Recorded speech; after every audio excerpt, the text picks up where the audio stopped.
ಪ್ರಿಯ ವೀಕ್ಷಕರೇ, ಎಲ್ರಿಗೂ ನಮಸ್ಕಾರ. ನಾನು ನಿಮ್ಮ ಪ್ರೀತಿಯ ಮಗಲ್ಮಕ್ಕಿ ಗಣೇಶ್, ಸ್ಥಾನಿಕ ಸಂಪಾದಕ ಅವಿನ್ ಟಿವಿ.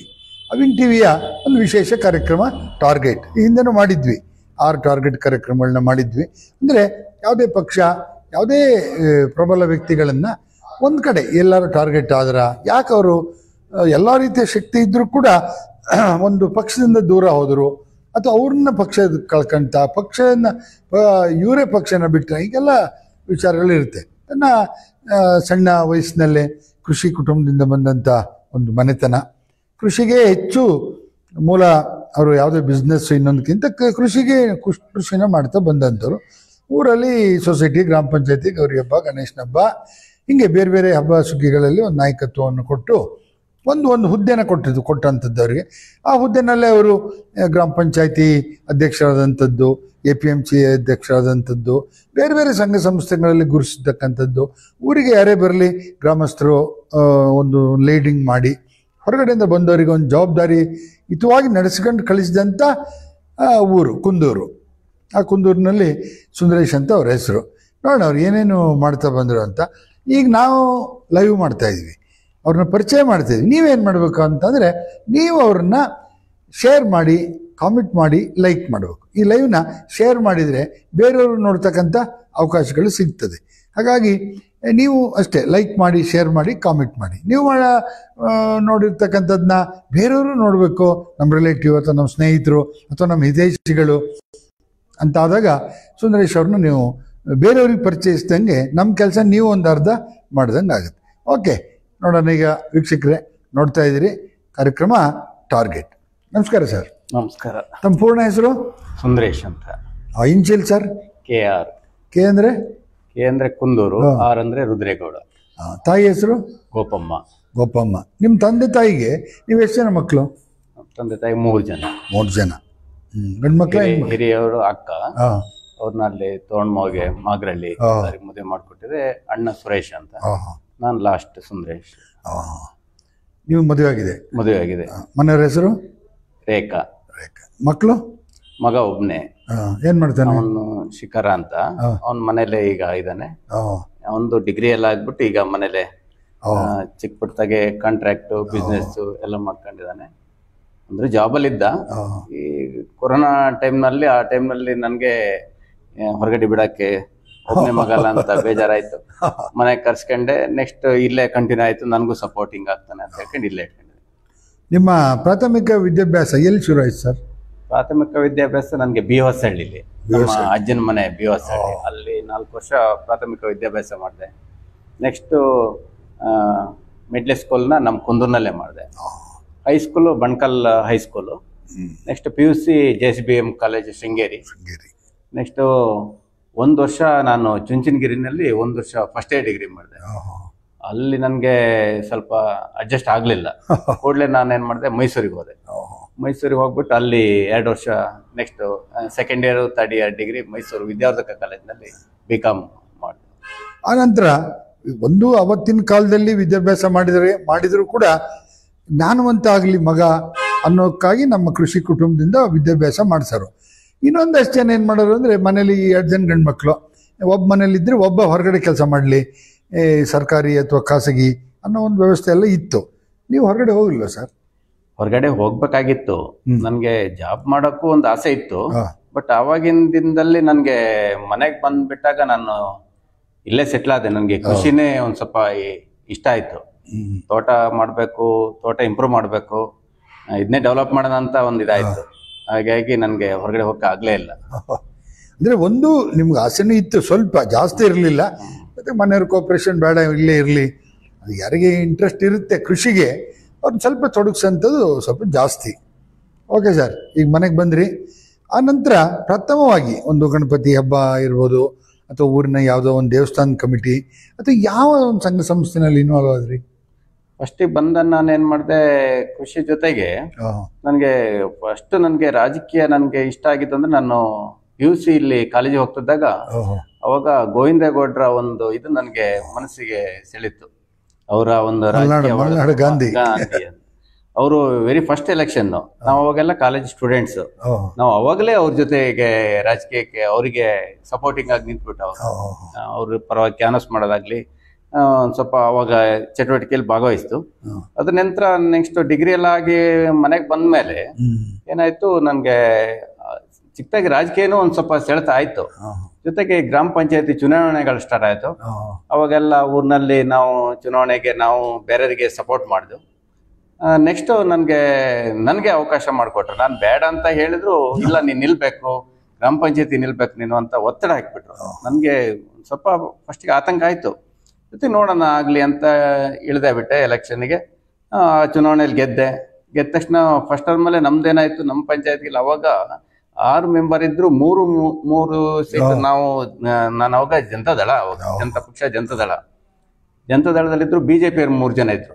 ಜೊತೆಗೆ ನನ್ಗೆ ಉಪಾಧ್ಯಕ್ಷನೇ ಮಾಡ್ಬಿಟ್ರು. ಅಂದ್ರೆ ಕೆಟಗರಿ ಬಂದಿರ್ಲಿಲ್ಲ. ಕೆಟಗರಿ ಅವಾಗ ಎಷ್ಟಿಗೆ ಬಂದಿತ್ತು, ನಾನು ಫಸ್ಟ್ ಉಪಾಧ್ಯಕ್ಷ ಆದೆ. ಅದು ಒಂದು ಹೊಂದಾಣಿಕೆ ಮಾಡ್ಕೊಂಡು ನನ್ಗೆ ಸ್ಟಾರ್ಟಿಂಗ್ ಒಂದು 20 ತಿಂಗಳು ಅಂತಲೇನ ಹೇಳಿದ್ರು.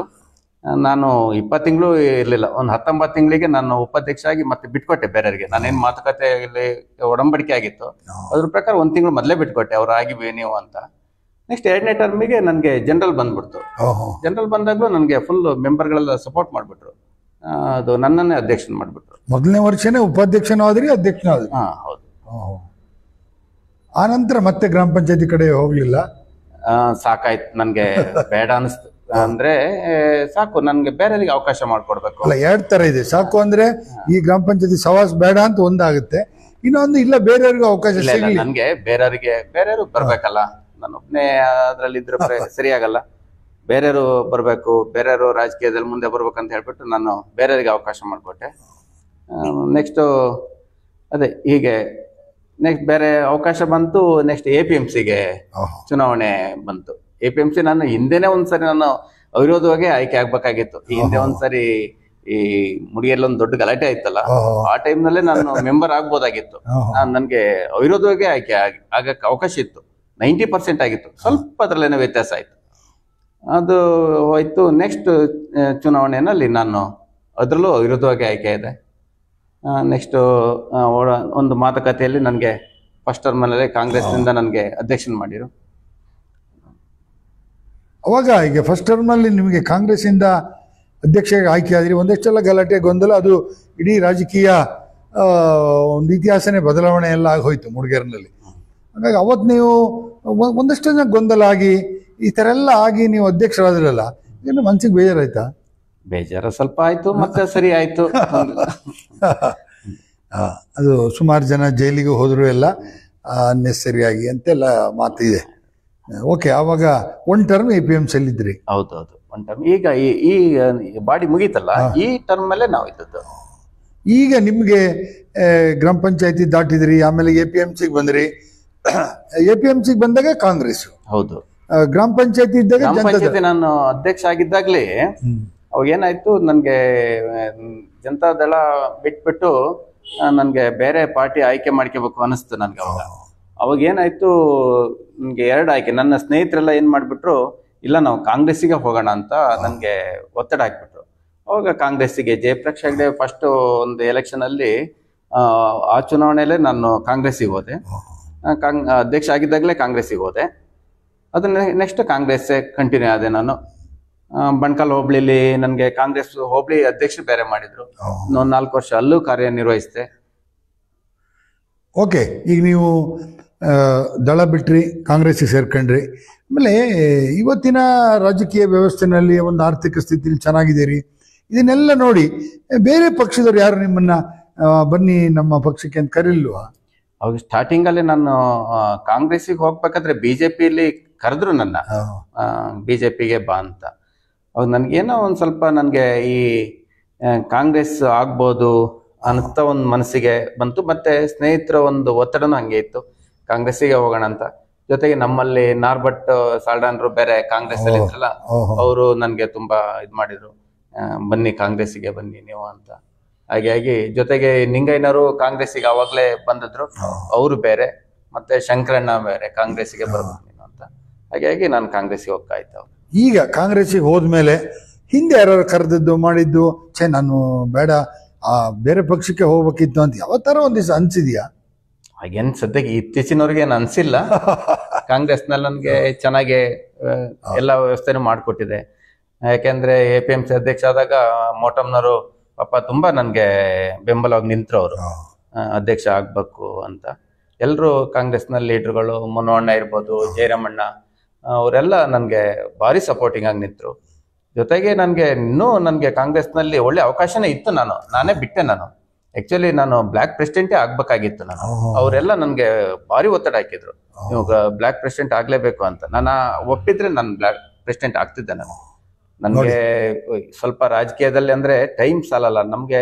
ಈ ಬೇರೆ ನಮ್ದೇನಾಯ್ತು ಅಂದ್ರೆ ಪಾರ್ಟ್ ಟೈಮ್ ರಾಜಕೀಯ ನಮ್ದು ಅದೇ ವೃತ್ತಿ ಅಲ್ಲ. ಹಂಗೆ ಆಗ್ಬಿಟ್ಟು ನಮ್ಗೆ ಮನೆ ಕಡೆ ಡೆವಲಪ್ ಮಾಡಕ್ ಕಷ್ಟ ಆಗುತ್ತೆ. ತೀರಾ ನಾವು ಪೊಲಿಟಿಕ್ಸ್ಗೆ ಇನ್ವಾಲ್ವ್ ಆಗ್ಬಿಟ್ರೆ ಮನೆ ಕಡೆ ತುಂಬಾ ಪ್ರಾಬ್ಲಮ್ ಆಗ್ಬಿಡುತ್ತೆ. ಅದಕ್ಕೋಸ್ಕರ ನಾನು ಈಗ ಹೋಬಳಿ ಪ್ರೆಸಿಡೆಂಟ್ ಆಗಿದ್ದಾಗಲೇ ಒತ್ತಡ ಜಾಸ್ತಿ ಆಗಿತ್ತು. ನಾವು ವಹಿಸ್ಕೊಂಡ್ಮೇಲೆ ನಾವು ಅದನ್ನ ನಿರ್ವಹಿಸ್ಬೇಕು. ನಾವು ಯಾವುದೇ ತರದ್ದು ನೆಗ್ಲೆಕ್ಟ್ ಮಾಡಂಗಿಲ್ಲ. ಒಂದು ಪಾರ್ಟಿ ಜವಾಬ್ದಾರಿ ಕೊಟ್ಟಿರ್ತದೆ, ನಾವು ನಿರ್ವಹಿಸ್ಲೇಬೇಕು. ಅವಾಗ ನಿರ್ವಹಿಸಲಿಲ್ಲ ಅಂದ್ರೆ ಇವನು ಯಾವ ತರದ ಅಧ್ಯಕ್ಷ ಇವನು ಅಂತ ಎಲ್ಲ ಜನಗಳ ಅಭಿಪ್ರಾಯ ಬಂದ್ಬಿಡುತ್ತೆ. ಖಂಡಿತ. ಹಾಗಾಗಿ ನನ್ಗೆ ಆ ಒಂದು ನಿಟ್ಟಿನಲ್ಲಿ ನನ್ಗೆ ಇಲ್ಲ, ನನ್ಗೆ ಸಾಕು, ನೆಕ್ಸ್ಟ್ ಮುಂದೆ ಸ್ವಲ್ಪ ದಿವಸ ನಾನು ರೆಸ್ಟ್ ತಗೊಳ್ಳೋಣ, ಮತ್ತೆ ಬೇಕಾದ್ರೆ ನೋಡೋಣ ಅಂತ ಆಯ್ತು. ಅಂದ್ರೆ ಈಗ ನೋಡಿ, ತಾಲೂಕು ಅಧ್ಯಕ್ಷ ಆಗಂತ ಸ್ಥಾನನೇ ಸಿಗ್ತದೆ ಪ್ರಯತ್ನ ಮಾಡಿರೋ ಅನ್ನೋ ಸಂದರ್ಭದಲ್ಲೂ ಕೂಡ ಬೇಡ, ಒಂದಷ್ಟು ಕೃಷಿ ಬಗ್ಗೆನೂ ನನಗೆ ಗಮನ ಬೇಕು. ಯಾಕಂದ್ರೆ ಮಗನೂ ಇರಲಿಲ್ಲ. ಈಗ ಮಗ ಬಂದ್ಮೇಲೆ ಒಂದು 50% ಬರ್ಡನ್ ಆಗಿದ್ದಾರೆ. ಈಗ ಅಲ್ಲ, ಬರ್ಡನ್ ಫ್ರೀ ಆಗಿದ್ದೀರಿ. ಈಗ ಸ್ವಲ್ಪ ಬರ್ಡನ್ ಅವರು ತಗೊಂಡಿದ್ದಾರೆ ಮನೆ ಕಡೆ ಅಂತೇಳಿ. ಈಗ ಒಂದು 50 ಆಸುಪಾಸಿನ ವ್ಯಕ್ತಿ. ಎಷ್ಟು ಏಜ್ ಈಗ ನನಗೆ 57. ಈಗ 57. ನೋಡಿ, ಈಗ ರಾಜಕಾರಣ ಮಾಡೋದಕ್ಕೆ ಒಂದು ಶೂಟೇಬಲ್ ಆದ ಒಂದು ಸ್ಥಳ, ಒಂದು ಸ್ಥಾನ, ಒಂದು ಸ್ಥಳ, ಒಂದು ಸಮಯ ಕೂಡ ಇರುತ್ತೆ. ಯಾಕೆಂದ್ರೆ ಆರ್ಥಿಕವಾಗಿ ಇನ್ನು ಹೊಸದಾಗೇನು ತೋಟ ಬೇಲಿ ಕಡಿಯೋದೇನಿಲ್ಲ, ಇರೋದನ್ನೇ ಮಾಡ್ತಾ ಹೋಗೋಂಥದ್ದಷ್ಟೇ. ಹಾಗಾಗಿ ರಾಜಕಾರಣದಲ್ಲಿ ಒಂದಷ್ಟು ಫ್ರೀ ಇರೋಂಥದ್ದು. ಈಗ ನಿಮ್ಮ 57, 58 ಅಂದರೆ ಇನ್ನೊಂದು 30 ವರ್ಷ ರಾಜಕಾರಣ ಮಾಡಬಹುದು ಅನ್ನೋದು ಯಾರಿಗಾರು ಅಂದೇ ಅನ್ನಿಸ್ತದೆ, ಅವಕಾಶಗಳು ಇರೋದ್ರಿಂದ. ಮತ್ತು ಪ್ರಾಮಾಣಿಕವಾಗಿ ಒಂದು ಹೋಬಳಿನಲ್ಲಿ ಕೆಲಸ ಮಾಡಿದಂಥವ್ರು ಇಡೀ ತಾಲೂಕಲ್ಲಿ ಒಂದು ಒಳ್ಳೆ ಕೆಲಸ ಮಾಡ್ತಾರೆ ಅನ್ನೋ ಒಂದು ಎಲ್ಲರ ತನ್ನ ಸ್ವಲ್ಪ ಮೃದು ಸ್ವಭಾವಿ, ಮಾತು ಸ್ವಲ್ಪ ಕಡಿಮೆ, ಜಾಸ್ತಿ ಮಾತಾಡೋಲ್ಲ, ಕೆಲಸ ಮಾಡ್ತಾರೆ. ಅದು ಎಲ್ಲೂ ಕೂಡ ಅಪಪ್ರಚಾರ, ಭ್ರಷ್ಟಾಚಾರ ಆಗಲಿ ಇಲ್ಲ. ಟೌನ್ ಲಿಮಿಟಿಗೆ ಹೋಗಿ ಬರೋಕೆ ಒಂದು ದೂರ ಹೊರತು ಇಲ್ಲದಿದ್ರೆ ಏನು ದೊಡ್ಡ ಇವತ್ತೇನು ವೆಹಿಕಲ್ ಇದ್ದಾವೆ, ಏನೋ ದೊಡ್ಡ ವಿಚಾರಗಳಲ್ಲ. ಈಗ ನಿಮ್ಮ ಗ್ರಾಮದಲ್ಲಿ ಒಂದು ಗ್ರಾಮ ಪಂಚಾಯತಿಲಿ ಅಥವಾ APMCನಲ್ಲಿ ನೀವು ಇದ್ದಾಗ, ನನ್ನ ಊರಿಗೆ ಹೊರಗಡೆದು ಆಮೇಲೆ ಊರಿಗೆ ಇರ್ತಕ್ಕಂಥ ಈ ಹುಲಿದು ಯೋಜನೆಗಳು ಅಥವಾ ಆನೆಗಳ ತೊಂದರೆಗಳು ಇದೆಲ್ಲ ಭಾಳ ಕಾಟ ಕೊಟ್ಟಿದೆ ನಿಮಗೆ. ಹಾಗಾಗಿ ಅದ್ರ ಬಗ್ಗೆ ಏನು ಅನ್ನಿಸ್ತದೆ ಸರ್? ಇಲ್ಲ, ಆನೆ ಬಗ್ಗೆ ನಾವು ತುಂಬಾ ಹೋರಾಟ ಮಾಡಿದೀವಿ. ನಾವೆಲ್ಲ ಈಗ ಅದು ಫಾರೆಸ್ಟ್ ಆಫೀಸ್ ಹತ್ರ ಎಲ್ಲ ಹೋಗ್ಬಿಟ್ಟು ಧರಣಿ ಎಲ್ಲ ಕೂತು, ರಾಜಕಾರಣಿಗಳ ನಮ್ಗೆ ಬೇಕಾದಂತ ರಾಜಕಾರಣಿಗಳಲ್ಲೂ ಒತ್ತಡ ಹಾಕ್ಬಿಟ್ಟು ಅದಕ್ಕೆ ಆ ಸಮಸ್ಯೆ ಬಗೆಹರಿಸಕ್ಕೆ ಏನೇನ್ ಬೇಕೋ ಆ ನಿಟ್ಟಿನಲ್ಲಿ ನಾವು ಹೋರಾಟ ಮಾಡಿದೀವಿ. ಜೊತೆಗೆ ಹಿಂದೆ ನಾವು ಈ ನಮ್ದು ಏನು ಒತ್ತುವರಿ ಸಮಸ್ಯೆ ಇತ್ತಲ್ಲ, ಈ ಸಾರ್ಗೋಡು ಒತ್ತುವರಿ ಸಮಸ್ಯೆ ಇದ್ದಾಗ ನಮ್ಮಲ್ಲೆಲ್ಲ ನಾವು ಅದ್ರ ಬಗ್ಗೆನೂ ನಾವು ಗ್ರಾಮಸ್ಥರ ಜೊತೆ ನಾವು ಬೆಂಗಳೂರೆಲ್ಲ ಹೋಗ್ಬಿಟ್ಟು ಸಂಬಂಧಪಟ್ಟ ರಾಜಕಾರಣಿಗಳಿಗೆಲ್ಲ ಒತ್ತಡ ಹಾಕಿ, ಅವಾಗ ಒಂದು ಟೈಮಲ್ಲಿ ನಾವು ಕುಮಾರಸ್ವಾಮಿ ಮುಖ್ಯಮಂತ್ರಿ ಆಗಿದ್ದಾಗ ಇಡೀ ನಾವು ಈ ನಮ್ಮ ತಳವಾರದಲ್ಲಿ ಸ್ವಲ್ಪ ಸಮಸ್ಯೆ ಇತ್ತು ಅವಾಗ, ಯಾವುದು ಒತ್ತುವರಿದು. ಅವಾಗ ಹೋದಾಗ ಅವ್ರನ್ನ ನಾವು ಭೇಟಿ ಮಾಡಿಬಿಟ್ಟು ಅದಕ್ಕೆ ತಕ್ಕನಾದ ಪರಿಹಾರನೂ ನಾವು ಕಂಡುಕೊಂಡಿದ್ದೀವಿ. ಅಲ್ಲೊಂದು 200 ಎಕರೆ ಅವಾಗ ಜಾಗನೇ ಅವರು ಉಳಿಸ್ಕೊಟ್ರು, ಅವರು ಯಾರು ಕುಮಾರಸ್ವಾಮಿ ಅವರು. ಅದು ಇನ್ನೂ ಡಿನೋಟಿಫಿಕೇಶನ್ ಏನೂ ಆಗಿಲ್ಲ ಅಂತ ಈಗಲೂ ಹೇಳ್ತಾರೆ. ಜೊತೆಗೆ ಅವಾಗ ಭಾರಿ ಜವಾಬ್ದಾರಿ ತಗೊಂಡು ಮಾಡಿಕೊಟ್ರು ಅದನ್ನ. ಇಲ್ಲಿಗೆ ನೋಡಿ, ಅವಾಗಲೇ ಅವರು ಒಂದು ಇಂಟ್ರೆಸ್ಟ್ ತಗೊಂಡ್ಬಿಟ್ಟು ಜಾಮದಾರ್ ಅಂತ ನೋಡಿ ಅವ್ರನ್ನ ಇಲ್ಲಿಗೆ ಅಪಾಯಿಂಟ್ ಮಾಡಿದ್ರು. ಅವಾಗ ಮಾಡಿಬಿಟ್ಟು ಇಲ್ಲೆಲ್ಲ ಸ್ಟಡಿ ಮಾಡಿಬಿಟ್ಟು ಅವರು ಏನು ಬೇಕೋ ಸಂಬಂಧಪಟ್ಟದ್ದು ವ್ಯವಸ್ಥೆಗಳನ್ನೆಲ್ಲ ಮಾಡಿಕೊಟ್ರು. ಹಾಗಾಗಿ ತಳವಾರದಲ್ಲಿ ಒಂದು 200 ಎಕರೆ ಜಾಗನೂ ಅವರಿಗೆ ಉಳಿತು. ಅವಾಗ ಅವ್ರ ಜೊತೆ ನಾನು ಸ್ವಲ್ಪ ಅವರಿಗೆ ಸಪೋರ್ಟಿಂಗ್ ಆಗಿ ನಿಂತೆ. ನಾನು ಅವಾಗ ಅವ್ರ ಜೊತೆ ಹೋದೆ, ಅವ್ರ ಹೋರಾಟದಲ್ಲಿ ನಾನು ಭಾಗಿಯಾದೆ. ಅದೊಂದು ನನಗೆ ತೃಪ್ತಿ ಇದೆ. ಸರಿ, ನೀವು ಗ್ರಾಮ ಪಂಚಾಯತಿನಲ್ಲಿ ಇದ್ದಾಗ ಒಂದಷ್ಟು ಏನು ನಿವೇಶನದ್ದು ಒಂದು ಕೊರತೆ ಇತ್ತು. ಬೇರೆದು ಬಿಟ್ಬಿಡಿ, ಗ್ರಾಮ ಪಂಚಾಯತಿ ನಿವೇಶನಗಳದ್ದು ನೀವು ಭೂಮಿಗಾಗಿ ಹೋರಾಟ ಮಾಡಿದ್ರಿಂದ ನಿಮ್ಮ ಗ್ರಾಮ ಪಂಚಾಯತಿಯ ಒಂದು ಪೂರ್ಣ ಅರಿವು ನಿಮಗಿದೆ, ಇವತ್ತು ಇದೆ. ಹಾಗಾಗಿ ನಿವೇಶನಗಳದ್ದು ಸಮಸ್ಯೆ ಬಗೆಹರಿದಿದೆಯಾ ನಿಮ್ಮ ಕುಂದೂರು ಗ್ರಾಮ ಪಂಚಾಯತಿಲಿ? ಅವಾಗ ನಿವೇಶನದ ಸಮಸ್ಯೆ ಇತ್ತು. ಜೊತೆಗೆ ನಮ್ಮಲ್ಲಿ ಅದು ಒಂದು ಏನಾಯ್ತು, ಒಂದು 2 ಎಕರೆ ಜಾಗನ ಈ ಪಾರ್ಥಸಾರಥಿ ಟೈಮ್ನಲ್ಲೇ ಅದು ಇದಾಗಿತ್ತು, ಏನು ಸ್ಯಾಂಕ್ಷನ್ ಆಗಿತ್ತು. ಸ್ಯಾಂಕ್ಷನ್ ಆದ್ರೆ ಅದು ನಾನು ಅದಕ್ಕೆ ನಾನು ಏನ್ ಬೇಕು ಅದು ಹೋರಾಟ ಮಾಡಿದೆ ನಾನು. ಜೊತೆಗೆ ಅದು ಏನ್ ಮಾಡಿದ್ರು ನಮ್ಮ ರೆವಿನ್ಯೂ ಇಲಾಖೆಯವರು ಅದಕ್ಕೆ ಸಪೋರ್ಟಿಂಗ್ ಮಾಡ್ಲಿಲ್ಲ. ಫಾರೆಸ್ಟ್ ಇಲಾಖೆಯವರು ಅದು ನಮ್ಗೆ ಸೇರ್ಬೇಕಾಗಿದ್ದು ಅಂತ. ಅದು ಈಗ್ಲೂ ಇದೆ. ಅದು ಒಂದು 2 ಎಕರೆ ಜಾಗನ ಸ್ಯಾಂಕ್ಷನ್ ಆಗಿದ್ದು ಈಗ್ಲೂ ಇದೆ. ಅದು ಕುಂದೂರಿನಲ್ಲೇ 235ನೇ ಸರ್ವೆ ನಂಬರ್ ನಲ್ಲಿ ಇದೆ. ಅದು ನಾನು ಜನಗಳಿಗೆ ಸೈಟ್ ಕೊಡ್ಬೇಕು, ಅದನ್ನ ಹೇಗಾರ ಮಾಡಿ ತಗೊಳ್ಬೇಕು ಅಂತ ಭಾರಿ ಇದ್ ಮಾಡಿದೆ. ಏನ್ ಮಾಡಿದ್ರು ಆ ಜಾಗನೇ ನಮಗೆ ತೋರಿಸ್ತಾ ಇರ್ಲಿಲ್ಲ. ಇದು ಫಾರೆಸ್ಟಿಗೆ ಸೇರುತ್ತೆ, ಇದು ನೀವು ಬರಲ್ಲ, ಅದು ಸ್ಯಾಂಕ್ಷನ್ ಮಾಡಿರದೆ, ಅದು ಅನಧಿಕೃತ, ಅದು ಹೀಗಂತ ಹೇಳ್ಬಿಟ್ರು. ಹಾಗಾಗಿ ನಮ್ಗೆ ಅಲ್ಲಿ ನಿವೇಶನ ಕೊಡಕ್ ಆಗ್ಲಿಲ್ಲ. ಆದ್ರೂ ಜನಗಳಿಗೆಲ್ಲ ನಿವೇಶನ ತುಂಬಾ ಇತ್ತು.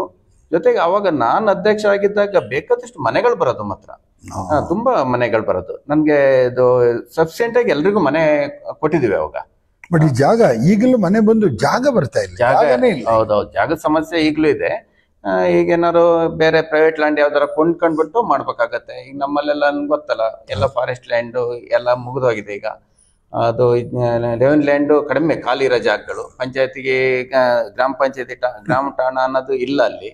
ಹಾಗಾಗಿ ನಿವೇಶನ ಕೊಡಕ್ಕೆ ದೊಡ್ಡ ಸಮಸ್ಯೆನೇ ಇದೆ ಅಲ್ಲಿಗ. ಮತ್ತೆ ನೀವು ಒಂದೇನಂದ್ರೆ ನೋಡಿ, ಪ್ರಾಥಮಿಕವಾಗಿ ಜನತಾದಳದ ಜೊತೆ ಇದ್ರಿ, ಆಮೇಲೆ ಕಾಂಗ್ರೆಸ್ನ ಜೊತೆ ಇದ್ರಿ, ಬಿಜೆಪಿ ವಿರುದ್ಧವಾಗಿದ್ರಿ, ಬಿಜೆಪಿ ಕಾಂಗ್ರೆಸ್ ದಳದ ವಿರುದ್ಧವಾಗಿಯೂ ಇದ್ರಿ. ಅಂದ್ರೆ ಟೋಟಲ್ ಆಗಿ ನೀವು ಹೋರಾಟ ಮಾಡಿ ಕೆಲಸ ಮಾಡಿ ಗೊತ್ತು. ಒಂದು ಹೋರಾಟ ಮಾಡಿದಾಗ ಹೊರಟಾಗ ಎಲ್ಲ ಸರ್ಕಾರದ ವಿರುದ್ಧ ಇರಲೇಬೇಕಾಗತ್ತೆ. ಸುಂದರೇಶ್ ಕೇಳಿದ್ರೆ ಒಂದಷ್ಟು ಗೊತ್ತು ಜಾಗ, ನೀವು ಸರ್ವೆ ನಂಬರ್ ಎಲ್ಲ ಪಕ್ಕ ಹೇಳ್ತೀರಿ ನೋಡಿ. ನಿಮ್ಗೆಲ್ಲ ಒಂದಷ್ಟು ಜಾಗಗಳು ಇದೆಲ್ಲ ಗೊತ್ತು. ಈ ನಿವೇಶನ ರೈತರಿಗೆ ಏನ್ ಮಾಡ್ಬೋದು ಸರ್ಕಾರ? ಇವತ್ತು ನಿಮ್ಮ ಸರ್ಕಾರ ಇದೆ, ಅದು ಬೇರೆ ವಿಚಾರ.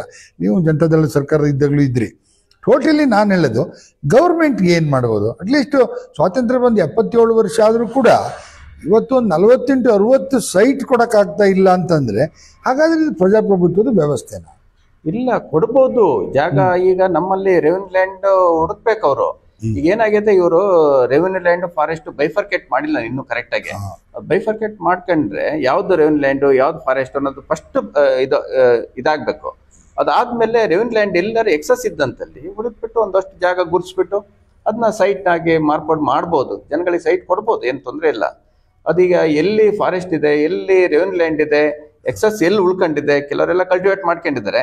ಎಲ್ಲರೂ ರೆವೆನ್ಯೂ ಲ್ಯಾಂಡೇ ಇದು ಕಲ್ಟಿವೇಟ್ ಮಾಡೋದು ಜಾಗ ಇದ್ರೆ ಅದನ್ನ ಹುಡುಕ್ಬೇಕು. ಈಗ ಅವರು ಹುಡುಕಿದ್ರೆ ಅದು ಸಿಗುತ್ತೆ ಜಾಗ, ಇಲ್ಲಾದ್ರೂ ಇದ್ದೇ ಇರುತ್ತೆ. ಈಗ ಲಾಸ್ಟ್ ಟೈಮ್ ನಮ್ಗೆ ಗೊತ್ತಿದ್ದಂಗೆ ನಮ್ಮಲ್ಲೇ ಕೆಲವೊಂದು ಸರ್ವೆ ನಂಬರ್ಗಳು ರೆವೆನ್ಯೂ ಲ್ಯಾಂಡ್ ಇದ್ದದೆ ಜನಗಳಿಗೆ ಗೊತ್ತಿರ್ಲಿಲ್ಲ. ಅದನ್ನೆಲ್ಲ ಈ ಫಾರೆಸ್ಟ್ ನ ರೆಕ್ವೈರ್ ಮಾಡ್ಕೊಬಿಟ್ರು. ಹಾಗಾಗಿ ಆ ತರದ ಜಾಗ ಇರ್ಬೋದು ಅನ್ಸುತ್ತೆ ನನ್ಗೆ. ಅಲ್ಲ, ನೀವು ಹೇಳೋದು ಹೆಂಗೆ ಅಂದ್ರೆ ಒಂದು ಸರಿಯಾದ ಸರ್ವೆ ನಡೆದಿಲ್ಲ. ಹೌದೌದು ಹೌದು, 56ನೇ ಇಸ್ವಿಯಿಂದ ಸರ್ವೆನೇ ಮಾಡಿಲ್ಲಂತೆ. ಒಂದು ಸರಿಯಾದ ಸರ್ವೆ ಮಾಡಿದರೆ ಅವಾಗ ಎಲ್ಲಿ ಜಾಗ ಇದೆ ಅನ್ನೋದು ಗೊತ್ತಾಗುತ್ತೆ. ಮತ್ತೆ ಫಾರೆಸ್ಟ್ನರು ಇಲಾಖೆ ಅಧಿಕಾರಿಗಳಿಗೂ ಏನಷ್ಟು ಜ್ಞಾನ ಇಲ್ಲ. ಯಾಕೆಂದ್ರೆ ಡೀಮ್ಡ್ ಫಾರೆಸ್ಟ್ ಅಂತಾರೆ, ಸೋಷಿಯಲ್ ಫಾರೆಸ್ಟ್ ಅಂತಾರೆ. ಇಲ್ಲಿ ಈ ಫಾರೆಸ್ಟು ಗಿಡ ಹಾಕೋದಕ್ಕೆ ಕೊಟ್ಟಿದ್ದು ನಾವು ಅಂತ ಒಂದ್ ಕಡೆ ಸರ್ಕಾರ ಹೇಳಿದೆ. ಇವತ್ತು ಗಿಡ ಹಾಕಿದ್ದು ನಮ್ದೇ ಅದು. ಈ ಥರದ್ದೆಲ್ಲ ತುಂಬಾ ಗೊಂದಲ ಇದೆ. ಊರು ಒಳಗಡೆನೆ ಇವತ್ತು ಫಾರೆಸ್ಟ್ ಜಮೀನು ಇರೋಂಥದ್ದು, ಗುಡ್ಡು ತುದಿಯಲ್ಲಿ ಕಂದಾಯ ಜಮೀನು ಇರೋಂಥದ್ದು. ಹಾಗಾಗಿ ಅದನ್ನೆಲ್ಲ ಒಂದಷ್ಟು ಗುಡ್ಡಕ್ಕೆ ಫಾರೆಸ್ಟ್ನ ಬದಲಾಯಿಸಿ ಈ ಒಂದು ಏನು ಊರೊಳಗಿದೆ ಇಲ್ಲಿ ಕಂದಾಯ ಭೂಮಿನಾಗಿ ಬದಲಾಯಿಸಿದ್ರೆ ಅದು ನಿಜವಾಗ್ಲೂ ಒಂದಷ್ಟು ನ್ಯಾಯ ದೊರಕ. ಹೌದು, ಅದು ಇವರು ತುಂಬಾ ಗೊಂದಲ ಮಾಡಿದ್ದಾರೆ. ಈಗ ಸಪೋಸ್ ನಾನು ಹೇಳ್ಬೇಕಂದ್ರೆ ಫಾರೆಸ್ಟ್ನರು ಈಗ ಅಲ್ಲಿ ನಮ್ಮಲ್ಲಿ ಗಿರಿಜನರಿದ್ದಾರೆ. ಅಲ್ಲಿ ನಮ್ಮಲ್ಲೇ ಒಂದು ಗ್ರಾಮ ಹೆಬ್ಬಳಗದ್ದೆ ಅಂತ ಒಂದು ಇದಿದೆ. ಅದೇನ್ ಮಾಡಿದ್ರೆ ಈ ಫಾರೆಸ್ಟ್ ಒಳಗಡೆನೆ ಇದೆ ಆ ಊರು. ಅವರಿಗೆ ಒಂದ್ ಸೈಡ್ ನಲ್ಲಿ ಕೊಟ್ಟಿದ್ರೆ ಅವರು ಸೇಫ್ ಆಗಿರೋರು. ಫಾರೆಸ್ಟ್ ಒಳಗಿರೋದ್ರಿಂದ ಅವ್ರು ಆ ಮನೆಗೆ ಹೋಗ್ಬೇಕಾದ್ರು ಕಾಡು ಪ್ರಾಣಿಗಳ ಹಾವಳಿ ಇದ್ದೇ ಇರುತ್ತೆ. ಅವ್ರಿಗೆ ಏನಾಗಿದೆ ಅಂದ್ರೆ 78 ಬ್ಯಾಕ್ ಅಂತ ಹೇಳ್ಕೊಂಡು ಅವಾಗ ಗಿರಿಜನರಿಗೊಂದು ಕೇಂದ್ರ ಸರ್ಕಾರದವರು 78 ಬ್ಯಾಕ್ನರಿಗೆಲ್ಲ ಅವರು ಎಲ್ಲಿದ್ದಾರೆ ಅಲ್ಲೇ ಅವರಿಗೆ ಜಾಗ ಕೊಡ್ಬೇಕು ಅಂತ ಒಂದು ಏನು ಇತ್ತು. ಅದು ನಾನು ಪಂಚಾಯತ್ ಅಧ್ಯಕ್ಷ ಆಗಿದ್ದಾಗಲೇ ಅದಕ್ಕೆ ಕಮಿಟಿ ಮಾಡ್ಬಿಟ್ಟು ಅವರಿಗೆಲ್ಲ ಜಾಗ ಎಲ್ಲ ಆಗಿದೆ. ಈಗ ಅವರೆಲ್ಲ ಅಲ್ಲಿ ಕಲ್ಟಿವೇಟ್ ಮಾಡ್ಕೊಂಡಿದ್ದಾರೆ. ಆದ್ರೂ ಅದು ಮಾಡಿದ ರೀತಿ ಸರಿ ಇಲ್ಲ. ಅವ್ರನ್ನ ಒಂದ್ ಸೈಡಿಗೆ ಹಾಕ್ಬೇಕಾಗಿತ್ತು. ಒಂದ್ ಕಡೆ ಹಾಕಿದ್ರೆ ಅವಾಗ ಅದನ್ನ ಉಳಿದದ್ನೆಲ್ಲ ಫಾರೆಸ್ಟಿಗೆ ಹಾಕೊಂಡು ಅವ್ರು ಏನ್ ಬೇಕೋ ಅಲ್ಲಿ ಫೆನ್ಸಿಂಗ್ ಅಥವಾ ಟ್ರೆಂಚ್ ಮಾಡ್ಕೊಂಡು ಅವ್ರು ಎಕ್ವೈರ್ ಮಾಡ್ಕೋಬೋದಾಗಿತ್ತು. ಇದು ಮಾಡಿರ್ತಕ್ಕಂಥ ರೀತಿನೂ ಸರಿ ಇಲ್ಲ ಇದು ಆಕ್ಚುಲಿ. ಅಲ್ಲ, ಈ ಸರ್ಕಾರ 5 ವರ್ಷ ಆದ್ಮೇಲೆ ಒಂದು ಬದಲಾವಣೆ ಆಗುತ್ತೆ, ಇನ್ನೊಂದು ಬರುತ್ತೆ. ಈ ಪಕ್ಷದಲ್ಲಿದ್ದರಲ್ಲಿ ಅಲ್ಲಿ ಎಲ್ಲ ಇದ್ದಾರೆ. ಆದ್ರೆ ಅಧಿಕಾರಿಗಳು ಮತ್ತೆ ಸಂವಿಧಾನ ಅಥವಾ ಪ್ರಜಾಪ್ರಭುತ್ವ ಏನು ತಪ್ಪಾಗಿಲ್ಲ, ಅದು ಕ್ರಮವಾಗೇ ಇದೆ. ಸರ್ಕಾರದ ಕೆಲಸವನ್ನ ಸರಿಯಾಗಿ ಕೆಲಸ ಮಾಡಕ್ಕೆ ಆಗದೆ ಇರೋದಕ್ಕೆ ರಾಜಕಾರಣಿಗಳ ಕಾರಣನ ಅಧಿಕಾರಿಗಳ ಕಾರಣ? ಅಧಿಕಾರಿಗಳೇ ಕಾರಣ. ಅಧಿಕಾರಿಗಳು ರಾಜಕಾರಣಿಗಳಿಗೆ ಹೇಳ್ಬೇಕು ಹೀಗೆ ಅಂತ. ಅವರಿಗೆ ಜ್ಞಾನ ಜಾಸ್ತಿ ಇರ್ತಕ್ಕಂಥದ್ದು. ಎಲ್ಲೆಲ್ಲಿ ಏನೇನ್ ಮಾಡ್ಬೇಕು ಅನ್ನೋದು ಅಧಿಕಾರಿಗಳಿಗೆ. ಸಪೋಸ್ ಈಗ ನಾನು ಹೇಳ್ಬೇಕಂದ್ರೆ ಯಾವುದೇ ಆಗ್ಲಿ, ಈಗ ರಾಜಕಾರಣಿಗಳಿಗೆ ಒಂದು ರಸ್ತೆ ಹೇಗೆ ನಿರ್ಮಾಣ ಮಾಡಬೇಕು ಅನ್ನೋದು ರಾಜಕಾರಣಿಗಳಿಗೆ ಗೊತ್ತಿರಲ್ಲ. ಅದು ಇಂಜಿನಿಯರ್ಗಳು ಈ ತರ ಮಾಡಿದ್ರೆ ಹೀಗಾಗುತ್ತೆ, ಇದು ಹೀಗೆ ಮಾಡಬೇಕು ಅನ್ನೋದು ಅದನ್ನ ಒಂದು ಜ್ಞಾನ ಅವ್ರಿಗೆ ಬರಬೇಕು. ಅವರಿಗೆ ಆ ಜ್ಞಾನ ಈ ರಾಜಕಾರಣಿಗಳ ಇರಲ್ಲ ಅವರಿಗೆ, ರಾಜಕಾರಣಿಗಳಿಗೆ. ಅವಾಗ ಅದು ಅವರೇ ಪೂರ್ತಿ ಜವಾಬ್ದಾರಿ ತಗೊಂಡು ಅದು ಶಾಶ್ವತವಾಗಿ ಅದು ಪರಿಹಾರ ಆಗಂತ ಯೋಜನೆಗಳನ್ನ ಹಾಕ್ಬೇಕು. ಅವ್ರು ಹಾಕದೇ ಇದ್ದಾಗ ರಾಜಕಾರಣಿಗಳು ಏನ್ ಮಾಡ್ತಾರೆ, ಅವರಿಗೆ ಹೇಳ್ಬೇಕು ಹೀಗ್ ಮಾಡಿದ್ರೆ ಹೀಗಾಗುತ್ತೆ ಅಂತ ಹೇಳ್ಬೇಕು ಅವ್ರು. ಆಕ್ಚುಲಿ ಅಲ್ಲ, ಈ ರಾಜಕಾರಣಿಗಳಾದ್ರೆ ಕ್ವಾಲಿಫಿಕೇಶನ್ ಇಲ್ಲ, ಅಧಿಕಾರಿಗಳಿಗೆ ಕ್ವಾಲಿಫಿಕೇಶನ್ ಇದೆ. First division clerk, second division clerk, up to IAS ತನಕ. ಹೌದು ಅಲ್ವಾ? ಈಗ ಒಂದು ಜಾಗದ ಸಮಸ್ಯೆ ಆಗ್ಲಿ ಅಥವಾ ಏನೇ ವಿಲೇವಾರಿ ಮಾಡಂತಲ್ಲಾಗ್ಲಿ ನೋಡಿದ್ರೆ ಅಧಿಕಾರಿಯ ಭ್ರಷ್ಟಾಚಾರ ಅಂತಾರೆ, ರಾಜಕಾರಣಿಯ ಭ್ರಷ್ಟಾಚಾರ ಅಂತಾರೆ. ಪ್ರತಿ ದಿವಸ ನೀವು ಬೆಳಗ್ಗೆ ಪತ್ರಿಕೆ ಇನ್ನೊಂದೆಲ್ಲ ನೋಡಿದ್ರೆ ಗೊತ್ತಾಗುತ್ತಲ್ಲ ನಿಮ್ಗೆ. ಅದು ನಿಜವಾಗ್ಲೂ ಇಷ್ಟು ಭ್ರಷ್ಟಾಚಾರ ನಡೆಯಕ್ಕೆ ಸಾಧ್ಯನಾ ಸರ್? ನಡೆಯುತ್ತೆ, ಭ್ರಷ್ಟಾಚಾರನೇ ಜಾಸ್ತಿ ಆಗಿದೆ. ಅದಕ್ಕೆ ನಮ್ಮ ದೇಶ ಇಷ್ಟು ಹಿಂದೆ ಇರ್ಲಿಕ್ಕೆ ಕಾರಣನೇ ಈ ಭ್ರಷ್ಟಾಚಾರ. ಈಗ ಎಲ್ಲಿಂದ ಅಂದ್ರೆ ಭ್ರಷ್ಟಾಚಾರ ಹುಟ್ಟು ಹಾಕ್ತಿರೋದೇ ನಾವು ಮತದಾರರಿಂದಲೂ ಸ್ಟಾರ್ಟ್ ಆಗಿದೆ. ನಾವು ಅದಕ್ಕೆ ಜವಾಬ್ದಾರರೇ, ಮತದಾರರಿಂದಲ್ವ. ಅದು ಎಲ್ಲ ಸರಿ ಆಗ್ಬೇಕು. ಸರಿ ಆದ್ರೆ ನಮ್ಮ ದೇಶದಲ್ಲೇನು ಈ ದೇಶ ಇಂಪ್ರೂವ್ ಮಾಡಕ್ಕೇನು ಕೊರತೆ ಏನಿಲ್ಲ. ಎಲ್ಲಿ ತಳಮಟ್ಟದಿಂದಲೂ ಇದು ಸರಿ ಆಗ್ಬೇಕು. ಈ ಭ್ರಷ್ಟಾಚಾರದಿಂದ ಈ ದೇಶ ಉದ್ಧಾರ ಆಗಲ್ಲ. ಭ್ರಷ್ಟಾಚಾರ ಕಡಿಮೆ ಆಗ್ಬೇಕು. ಎಲ್ಲರೂ ಇದಕ್ಕೆ ಹೊಣೆಗಾರರೇ. ಅದಕ್ಕೆ ಈಗ ನೀವು ಗೊತ್ತಿರಂಗೆ ಅವಾಗ ನೋಡಿ, ಸ್ಕೂಲ್ ಮಾಸ್ಟರ್ಗಳು, ಪೋಸ್ಟ್ ಮಾಸ್ಟರ್ಗಳು ಎಲ್ಲ ಇದ್ರು. ಆಗ ಎಲ್ಲ ಭ್ರಷ್ಟಾಚಾರ ಅಂದ್ರೆ ಏನು ಗೊತ್ತೇ ಇಲ್ಲ, 1 ರೂಪಾಯಿ ಕೂಡ ಗೊತ್ತಿಲ್ಲದೆ ಇರೋಂಥದ್ದು. ಇವತ್ತು ಅಲ್ಲಿಂದನೂ ಶುರುವಾಗಿದೆ, ಶಾಲೆಯಿಂದನೂ ಎಲ್ಲ ಕಡೆಯಿಂದನೂ ಶುರುವಾಗಿದೆ ಭ್ರಷ್ಟಾಚಾರ ಭ್ರಷ್ಟಾಚಾರ ಭ್ರಷ್ಟಾಚಾರ. ಹಾಗಾಗಿ ಊರಲ್ಲಿರ್ತಕ್ಕಂಥ ಅಧಿಕಾರಿಗಳನ್ನ, ಕೆಲಸಗಾರನ್ನ ಯಾರನ್ನೋ ಒಂದು ಒಳ್ಳೆ ರೀತಿಯಿಂದ ನೋಡೋಣ, ಒಂದು ಪ್ರೀತಿ ವಿಶ್ವಾಸನ ನೋಡೋಣ ಅಂತಿಲ್ಲ. ಮುಂಚೆ ಎಲ್ಲ ಊರಲ್ಲಿ ಮೇಷ್ಟ್ರುಗಳು ಯಾರ್ದೋ ಮನೆಯಲ್ಲಿ ಇದ್ದು ಅಲ್ಲೇ ಫ್ರೀಯಾಗಿ ಊಟ ಮಾಡ್ಕೊಂಡು ಮಕ್ಕಳೇ ಪಾಠ ಹೇಳ್ಕೊಂಡು ಒಂದು ಗೌರವಯುತವಾಗಿದ್ದರು. ಇವತ್ತು ಆ ಥರದ್ದು ಏನು ಇಲ್ಲ, ಯಾರ ಬಗ್ಗೆನೂ ಯಾರಿಗೂ ಕೂಡ ಇವತ್ತು ಗೌರವ ಇಲ್ಲ. ಹೌದೌದು, ಆ ರೀತಿ ಆಗಿದೆ. ಏಕೆಂದರೆ ನಾನು ಈ ಪಂಚಾಯತಿ ಅಧ್ಯಕ್ಷ ಆಗಿದ್ದಾಗಲೇ ನಾನು ನೋಡ್ತಿದ್ದೆ. ಪಾಪ ಕೆಲವ್ರ ಮನೆ ಬಿಲ್ಗಳೆಲ್ಲ ಆಗ ಟೈಮ್ನಲ್ಲಿ ಅವ್ರು ಬಂದಾಗ ನಾನು ಅಲ್ಲಿ ಆಫೀಸಲ್ಲಿ ಇದ್ದಾಗಲೂ ನಾನು ನೋಡ್ತಾ ಇರ್ತಿದ್ದೆ. ಸುಮ್ಮನೆ ಸತಾಯಿಸರು. ನಾನು ಕೂತ್ಕೊಂಡು ನಾನು ಅವರಿಗೆ ಕೆಲಸ ಆಗೋವರೆಗೂ ನಾನು ಬಿಡ್ತಿರ್ಲಿಲ್ಲ. ಮತ್ತೆ ನಾನು ಹೇಳ್ತಿದ್ದೆ, ನಾನು ಅವರಿಗೆ ನನ್ನ ನೀವು ಕಾಯಬಾರ್ದು. ನಂದು ಅಕಸ್ಮಾತ್ ಏನಾದರೂ ಚೆಕ್ಕಿಗೆ ಸೈನ್ ಇದ್ರೆ ನಾನು ಎಲ್ಲಿದ್ರು ನಾನು ಹಾಕ್ಕೊಡ್ತೀನಿ, ನೀವು ಅವರಿಗೆ ಚೆಕ್ ಕೊಟ್ಟು ಕಳಿಸ್ಬಿಡ್ಬೇಕು. ನನ್ನ ಸೈನ್ ಆಗಲ್ಲ ಅಂದ್ರೆ ಅವ್ರಿಗೆ ತಗೊಂಡು ಬಂದು ಎಲ್ಲಿರ್ತೀನಿ, ಅಕಸ್ಮಾತ್ ಅವ್ರಿಗೆ ಡಿಲೇ ಆಗಬಾರ್ದು, ಅವ್ರ ಕೆಲಸ ಆಗ್ಬೇಕು. ಆ ರೀತಿ ನಾನು ಅಂದರೆ ಆಡಳಿತ ಮಾಡ್ಕೆ ಬಂದಂಥ ರೀತಿ. ಅವಾಗ ಅವ್ರಿಗೆ ಒಂಥರ ಪ್ರೀತಿ ಇತ್ತು. ನನಗೆ ಈ ಭ್ರಷ್ಟಾಚಾರ ಎಲ್ಲ ಇಷ್ಟ ಇರಲಿಲ್ಲ ನನಗೆ ಅವಾಗ ಈ ಕಮಿಷನ್ ಇವೆಲ್ಲ ನನಗೆ ಇದೇ ಇಲ್ಲ. ನನಗೆ ಪಂಚಾಯತಿಯಿಂದ ಗೌರವಧನ ಕೊಟ್ಟದ್ನ ನಾನು ಎಲ್ಲ ಕಡೆಯಿಂದ ನಾನು ಅವ್ರು ಇವರಿಗೆ ಬೇರೆ ಏನ್ಕಾರೋ ದಾನ ಧರ್ಮದಲ್ಲಿ ಆ ಥರ ಕೊಡ್ತಿದ್ದೆ ಬಿಟ್ರೆ ನನಗೆ ಅವೆಲ್ಲ ಇಷ್ಟನೇ ಇರಲಿಲ್ಲ. ಈ ಪಾಪದವರು, ಬಡವರು, ಪಾಪ ಅವ್ರು ಏನು ಒಂದು ಮನೆ ಕಟ್ಕೊಂಡಿರ್ತಾರೆ, ಅವ್ರ ಮನೆಗೆ ಬಿಲ್ಲಿಗೆ ಅಥವಾ ಬೇರೆ ಏನ್ಕಾರೋ ಬರ್ತಾರೆ. ಅವಾಗ ನನಗೆ ಭಾರಿ ಬೇಜಾರಾಗೋದು. ಇವರು ಅಧಿಕಾರಿಗಳು ಸ್ವಲ್ಪ ಸತಾಯಿಸರು ಅವರಿಗೆ, ಅದನ್ನ ನನಗೆ ಸಹಿಸಕ್ಕೆ ಆಗ್ತಿರ್ಲಿಲ್ಲ ನಾನು ಅವಾಗ. ಈಗ ನಾನು ಯಾಕೆ ನಿಮ್ಮನ್ನು ಕೇಳ್ತಾ ಇದ್ದೀನಿ ಅಂದರೆ ವಿಚಾರಕ್ಕೆ ಆಮೇಲೆ ಬರ್ತೀನಿ ಕೊನೆಗೆ. ಈಗ ನೀವು ಗ್ರಾಮ ಪಂಚಾಯತಿ ಲೆವೆಲ್ಲಿಂದನೂ ಬಂದಂಥವ್ರು. ಇವತ್ತು ನಿಮಗೆ ನೀವು ನಾಳೆ ಮುಖ್ಯಮಂತ್ರಿ ಆದರೂ ಕೂಡ ನಿಮ್ಮ ತಲೆಯಲ್ಲಿರೋದೇನು ಗ್ರಾಮ ಪಂಚಾಯತಿ, ನಾನು ಅಲ್ಲಿ ಮೆಂಬರ್ ಆಗಿ ಬಂದದ್ದು, ಅಲ್ಲಿ ಗ್ರಾಮ ಪಂಚಾಯತಿ ಈಗ ಬಂದಂಥದ್ದು ಅಂತ. ಇನ್ನೂ ಒಂದು, ಈ ಸರ್ಕಾರ ಈಗ ಓಬಿರಾಯನ್ ಕಾಲದ್ದು ಎಲ್ಲ ಮಾಡ್ತಾ ಇದೆ. ಓಕೆ, ಒಂದು 60-70 ಸಾವಿರ ರೂಪಾಯಿ ಒಬ್ಬ ಗ್ರಾಮ ಪಂಚಾಯತಿ ಸದಸ್ಯನಿಗೆ ಕೆಲಸ ಮಾಡೋದಕ್ಕೆ ಅವಕಾಶ ಸಿಗುತ್ತಂತೆ. ಇವತ್ತು 60-70 ಸಾವಿರ ರೂಪಾಯಿನಲ್ಲಿ ಒಬ್ಬ ಗ್ರಾಮ ಪಂಚಾಯತಿ ಮೆಂಬರು ಏನು ಕೆಲಸ ಮಾಡ್ಬೋದು? ಕನಿಷ್ಠ ಎಷ್ಟು ಬೇಕಾಗ್ಬೋದು ಸರ್ ಒಂದು ಮೆಂಬರ್ಗೆ? ಬಿಡಿ, ಯೋಜನೆಗಳಿಂದೆಲ್ಲ ಬಿಟ್ಟು ಹೊಸದಾಗಿ ಈಗ ಬ್ರ್ಯಾಂಡ್ ನ್ಯೂ, ಇನ್ನು ಮುಂದೆ ಗ್ರಾಮ ಪಂಚಾಯತಿ ಮೆಂಬರ್ಗಳಿಗೆ ಒಬ್ಬನಿಗೆ ಇಷ್ಟು ಹಣ ಬೇಕು, ಎಕ್ಸ್ಟ್ರಾ ಒಂದಿಷ್ಟು ಲಕ್ಷ, ಎಷ್ಟು ಬೇಕು? ನನ್ನ ಒಂದು ಅನುಭವದ ಪ್ರಕಾರ ಹೇಳ್ಬೇಕಂದ್ರೆ, ಗ್ರಾಮ ಪಂಚಾಯತಿಗೆ ಒಂದು 4-5 ಲಕ್ಷ ಬಂತು ಅಂದ್ರೆ ಅಲ್ಲಿ ಮೆಂಬರ್ಗಳಿಗೆ ಒಂದು 55 ಸಾವಿರ ರೂಪಾಯಿ ಹಿಂಗೆ ಅವ್ರು ಕೂತ್ಕೊಂಡು ಹಂಚ್ಕೊಂಡು ಅವ್ರವ್ರ ಊರಿಗೆ ಅಭಿವೃದ್ಧಿ ಮಾಡ್ಕೋಬಹುದು. ಹೇಗೆ ಪಂಚಾಯತಿ ಅಂದ್ರೆ ಹೇಗಿರ್ಬೇಕು ಅಂದ್ರೆ, ಪಂಚಾಯತಿಲಿ ಏನ್ ಕೆಲಸ ಆಗ್ಬೇಕು ಅದು ಪಂಚಾಯತಿಗಾರು ಮಾಡ್ಲೇಬೇಕು. ಜವಾಬ್ದಾರಿ ಇರ್ತಕ್ಕಂಥ ಮೂಲಭೂತ ಸೌಲಭ್ಯಗಳಿರ್ತದೆ. ಈಗ ಒಂದು ಶಾಲೆ ಇರುತ್ತೆ ಅಂತ ಹೇಳಿ, ಆ ಶಾಲೆಗೆ ಟೀಚರ್ ಬರ್ತಾರೋ ಅಥವಾ ಅಲ್ಲಿ ಪಾಠ ನಡೀತಾ ಇದೆಯಾ, ಅಲ್ಲಿ ಕುಡಿಯೋ ನೀರಿನ ವ್ಯವಸ್ಥೆ ಸರಿ ಇದೆಯಾ, ಅಥವಾ ಬಿಸಿ ಊಟ ಸರಿ ಆಗ್ತಿದ್ಯಾ, ಅದ್ರ ಜವಾಬ್ದಾರಿ ತಗೊಳ್ಬೇಕು. ಜೊತೆಗೆ ಒಂದು ಹಾಸ್ಪಿಟ್ಲ್ ಇರ್ತದೆ ಅಂತ ಇಟ್ಕೊಳ್ಳಿ, ಹಾಸ್ಪಿಟ್ಲಿಗೆ ಡಾಕ್ಟರ್ಗಳು ಬರ್ತಾರೋ ಅಥವಾ ಅಲ್ಲಿ ಇರ್ತಕ್ಕಂಥ ನರ್ಸ್ಗಳು ಕರೆಕ್ಟಾಗಿ ಬರ್ತಾರೆ ಡ್ಯೂಟಿಗೆ, ಅವ್ರ ಸೇವೆ ಕರೆಕ್ಟಾಗಿ ಮಾಡ್ತಿದಾರಾ ಇಲ್ವಾ, ಅದ್ರ ಬಗ್ಗೆ ಥಿಂಕ್ ಮಾಡಬೇಕು. ಜೊತೆಗೆ ಇದೆಲ್ಲದಕ್ಕೂ ಹೆಚ್ಚಿಗೆ ಏನು ಬಂಡವಾಳ ಬೇಕಾಗಿಲ್ಲ. ಒಂದು ಬೀದಿ ದೀಪ ಇರ್ಬೋದು, ಆಮೇಲೆ ನಿನ್ನೂ ಹೇಳ್ಬೇಕಂದ್ರೆ ಊರ್ನಲ್ಲಿರ್ತಕ್ಕಂಥ ರಸ್ತೆಗಳ ಚರಂಡಿ ಕ್ಲೀನ್ ಮಾಡೋದು ಅವೆಲ್ಲ ಮಾಡ್ಕೊಂಡು ಹೋದ್ರೆ ಹೆಚ್ಚಿಗೆ ನಮ್ಗೆ ಅನಾಹುತ ಆಗಲ್ಲ. ಈಗ ಒಂದು ರಸ್ತೆ ಚೆನ್ನಾಗಿ ಮಾಡ್ಕೊಟ್ಟಿರ್ತಾರೆ, ಅಲ್ಲಿ ಚರಂಡಿನೇ ಇಲ್ಲ ಅಂದಾಗ ಆ ನೀರೆಲ್ಲ ರೋಡ್ನಲ್ಲೆಲ್ಲ ಹೋಗ್ಬಿಟ್ಟು ರೋಡ್ ಬೇಗ ಹಾಳಾಗೋಗುತ್ತೆ. ಅದನ್ನ ಯಾರು ಮಾಡ್ಬೇಕು? ಪಂಚಾಯತ್ ಅಟ್ಲೀಸ್ಟ್ ಚಿಕ್ಕ ಚಿಕ್ಕ ಕೆಲಸಗಳು, ಅವರಿಗೆ ಲಕ್ಷಗಟ್ಟಲೆ ಮಾಡಕ್ಕೆ ಗ್ರಾಂಟ್ಸ್ ಇರಲ್ಲ. ನಾನು ಹೇಳೋದು ಇಂಥದಕ್ಕೆ ಅದನ್ನ ವಿನಿಯೋಗಿಸ್ಕೊಂಡು ಇದನ್ನ ಮಾಡ್ಕೊಂಡು ಹೋದ್ರೆ ಪಂಚಾಯತಿ ಡೆವಲಪ್ ಆಗುತ್ತೆ. ಜೊತೆಗೆ ಜನಗಳ ಸಮಸ್ಯೆಗಳು ಏನಾರ ಇದ್ರೆ ಅದ್ರ ಬಗ್ಗೆನೂ ಅವರು ಕಾಳಜಿ ವಹಿಸ್ಬೇಕು. ಇವಿಷ್ಟು ಮೂಲಭೂತ ಸೌಲಭ್ಯಗಳ ಬಗ್ಗೆನೇ ಹೆಚ್ಚಿಗೆ ಅವರು ಆಸಕ್ತಿ ವಹಿಸ್ಬೇಕು. ಜೊತೆಗೆ ಏನಾದ್ರು ಹೆಚ್ಚಿಗೆ ದೊಡ್ಡ ಕೆಲಸಗಳಾಗ್ಬೇಕಂದ್ರೆ ಸಂಬಂಧಪಟ್ಟ ಇಲಾಖೆಗಳಿರ್ಬೋದು, ಜಿಲ್ಲಾ ಪಂಚಾಯತ್ ಇರ್ಬೋದು, ತಾಲೂಕ್ ಪಂಚಾಯತ್ ಇರ್ಬೋದು, ಇಲ್ಲ ಶಾಸಕರುಗಳನ್ನ ಮೀಟ್ ಮಾಡೋದು, ಇಲ್ಲ ಸರ್ಕಾರದ ಲೆವೆಲಲ್ಲಿ ಹೋಗ್ಬಿಟ್ಟು ನಮ್ಮ ಉಸ್ತುವಾರಿ ಮಂತ್ರಿಗಳನ್ನ ಮೀಟ್ ಮಾಡೋದು. ಇನ್ನೂ ದೊಡ್ಡ ಕೆಲಸ ಬೇಕು ಅಂದ್ರೆ ಬೇರೆ ಬೇರೆ ಸರ್ಕಾರದ ಲೆವೆಲಲ್ಲಿ ಅವ್ರು ಮಾಡಿಸ್ಬೇಕು. ಇದು ಬಿಟ್ಕೊಂಡು ನಾವು ನಮ್ ಜನಗಳು ಅರ್ಥ ಮಾಡ್ಕೋಬೇಕು, ಪಂಚಾಯತಿಗೆ ಏನ್ ಕೆಲಸ ನಾವು ಕೇಳ್ಬೇಕು ಅದನ್ನ ಪಂಚಾಯತಿಲಿ ಕೇಳ್ಬೇಕು. ಅದು ಬಿಟ್ಟು ನಮ್ಗೆ ಟಾರ್ ರಸ್ತೆನೆ ಮಾಡ್ಕೊಡಿ 20 ಲಕ್ಷದ 30 ಲಕ್ಷ ಅಂದ್ರೆ ಗ್ರಾಂಟ್ಸ್ ಇರಲ್ಲ. ಅದು ಹಾಗಿದ್ದಾಗ ನಾವು ಯಾವ ಕೆಲಸ ಎಲ್ಲೆಲ್ಲಿ ಮಾಡಿಸ್ಕೋಬೇಕು ಅಲ್ಲಿ ಮಾಡಿಸ್ಕೋಬೇಕಾಗತ್ತೆ. ಈ ನಿಟ್ಟಿನಲ್ಲಿ ಪಂಚಾಯತಿಯರು ಜವಾಬ್ದಾರಿ ತಗೊಂಡ್ರೆ ಪಂಚಾಯತಿ ಡೆವಲಪ್ ಆಗುತ್ತೆ. ಈಗ ನೀವು ಹೇಳಿದ್ರಿ ಒಂದು 50-60 ಸಾವಿರ ಬರುತ್ತೆ ಒಬ್ಬಗೆ ಅಂತ, ಅದ್ರ ಬದಲಿಗೆ ಒಂದಷ್ಟು ಲಕ್ಷ ಬಂದ್ರೆ ಎಷ್ಟು ಬಂದ್ರೆ ಅಟ್ಲೀಸ್ಟ್ ಅವನೊಂದು ಗ್ರಾಮ, ಈಗ ನೀವು ಗೆದ್ದಿದ್ದಿಲ್ಲ ಆ ಏರಿಯಾಕ್ಕೆ, ಅಟ್ಲೀಸ್ಟ್ ನಿಮ್ಮ ಮೆಂಬರ್ ಕಡೆಯಿಂದ ಇಷ್ಟು ಎಷ್ಟು ಖರ್ಚು ಮಾಡಕ್ಕೆ ಒಂದು 5-10 ಲಕ್ಷ ಬೇಕಾಗುತ್ತಾ ಒಂದು ವರ್ಷಕ್ಕೆ? ಬೇಕಾಗುತ್ತೆ. ಒಂದು ಚಿಕ್ಕ ಪುಟ್ಟ ರಸ್ತೆಗಳು, ಇಲ್ಲ ಅವರಿಗೆ ಕುಡಿಯ ನೀರು, ಒಂದು 10 ಲಕ್ಷ ಅನ್ಕೊಂಡು. ಏನಾಗಿದೆ ಅಂದ್ರೆ ನಮ್ಮ ಮಲೆನಾಡಲ್ಲಿ ಎಷ್ಟು ಬಂದ್ರು ಸಾಲದು ದುಡ್ಡು. ಯಾಕೆಂದ್ರೆ ನಮ್ಮ ಪಂಚಾಯತಿಲ ನಾನು ಹೇಳ್ಬೇಕಂದ್ರೆ ಒಂದು ಮನೆ ಇಲ್ಲಿದ್ರೆ ಇನ್ನೊಂದು ಮನೆ 1 ಕಿಲೋಮೀಟರ್ ದೂರದಲ್ಲಿ ಇರ್ತದೆ. ಅವ್ರಿಗೆಲ್ಲಾ ಸೌಲಭ್ಯ ಮಾಡ್ಕೊಡಕ್ಕೆ ಕಷ್ಟ ಆಗುತ್ತೆ. ಹಾಗಿದ್ದಾಗ ಇದು ಬಯಲ್ಸೀಮೆಗಳ ಕಡೆ ಅಲ್ಲಿ ಆದ್ರೆ ಭಾರಿ ನೀಟಾಗಿ ಮಾಡಬಹುದು. ಈ ಗ್ರಾಮ ಪಂಚಾಯತಿ ವರ್ಕ್ 50 ಮನೆ ಅಂದ್ರೆ ಒಂದೇ ಬೀದಿಲಿ ಇರುತ್ತೆ. ಆ ರೋಡಿಗೆ ಬೀದಿ ದೀಪನು ಹಾಕ್ಬೋದು, ಏನ್ ಬೇಕಾದ್ರೂ ರಸ್ತೆ ಅಭಿವೃದ್ಧಿ ಮಾಡಬಹುದು, ಎಲ್ಲಾ ವ್ಯವಸ್ಥೆ ಮಾಡಬಹುದು. ಇಲ್ಲಿ ಅದು ಸಮಸ್ಯೆ ಆಗ್ತಾ ಇರೋದು. ಆಕ್ಚುಲಿ ಇದು ಸರ್ಕಾರನು ಸ್ವಲ್ಪ ಪರಿಗಣನೆ ಮಾಡ್ಕೋಬೇಕು. ಮಲೆನಾಡಿಗೆ ಸ್ಪೆಷಲ್ ಗ್ರಾಂಟ್ಸ್ ಗಳನ್ನ ಕೊಡ್ಬೇಕು. ಇಲ್ಲಿ ಇರ್ತಕ್ಕಂಥ ವ್ಯವಸ್ಥೆಗೆ ಅವರು ಮುತುವರ್ಜಿ ವಹಿಸ್ಬೇಕಾಗುತ್ತೆ. ಇಲ್ಲಾಂದ್ರೆ ಅಲ್ಲಿ ಇದು ಒಂದೇ ತರ ನೋಡಿದ್ರೆ ಇಲ್ಲಿ ಮಾಡಕ್ ಕಷ್ಟ ಆಗುತ್ತೆ. ನೋಡಿ, ಇವತ್ತಿನ ಸರ್ಕಾರಗಳು ಈಗ 2 ವರ್ಷ ಆಯ್ತು ಜಿಲ್ಲಾ ಪಂಚಾಯತ್ ತಾಲೂಕ್ ಪಂಚಾಯತ್ ಚುನಾವಣೆ ನಡೆಯಿಲ್ಲ. ಹಾಗಾದ್ರೆ ಈ ಸಂವಿಧಾನ ಅಂತ ಇರೋದು ಯಾತಕ್ಕೆ? ಹಂಗಾರೆ ಪ್ರಜಾಪ್ರಭುತ್ವ ಅಂದ್ರೆ ಏನು? 2 ವರ್ಷ ಇವತ್ತು ಚುನಾವಣೆನೇ ನಡೀತಾ ಇಲ್ಲ ಜಿಲ್ಲಾ ಪಂಚಾಯತ್ ತಾಲೂಕ್ ಪಂಚಾಯತ್ ಅಂತಂದ್ರೆ ಹಾಗಾದ್ರೆ ಏನಕ್ಕೆ? ಇದು ನಿಮ್ಗೆ ಏನ್ ಅನಿಸ್ತದೆ ಸರ್?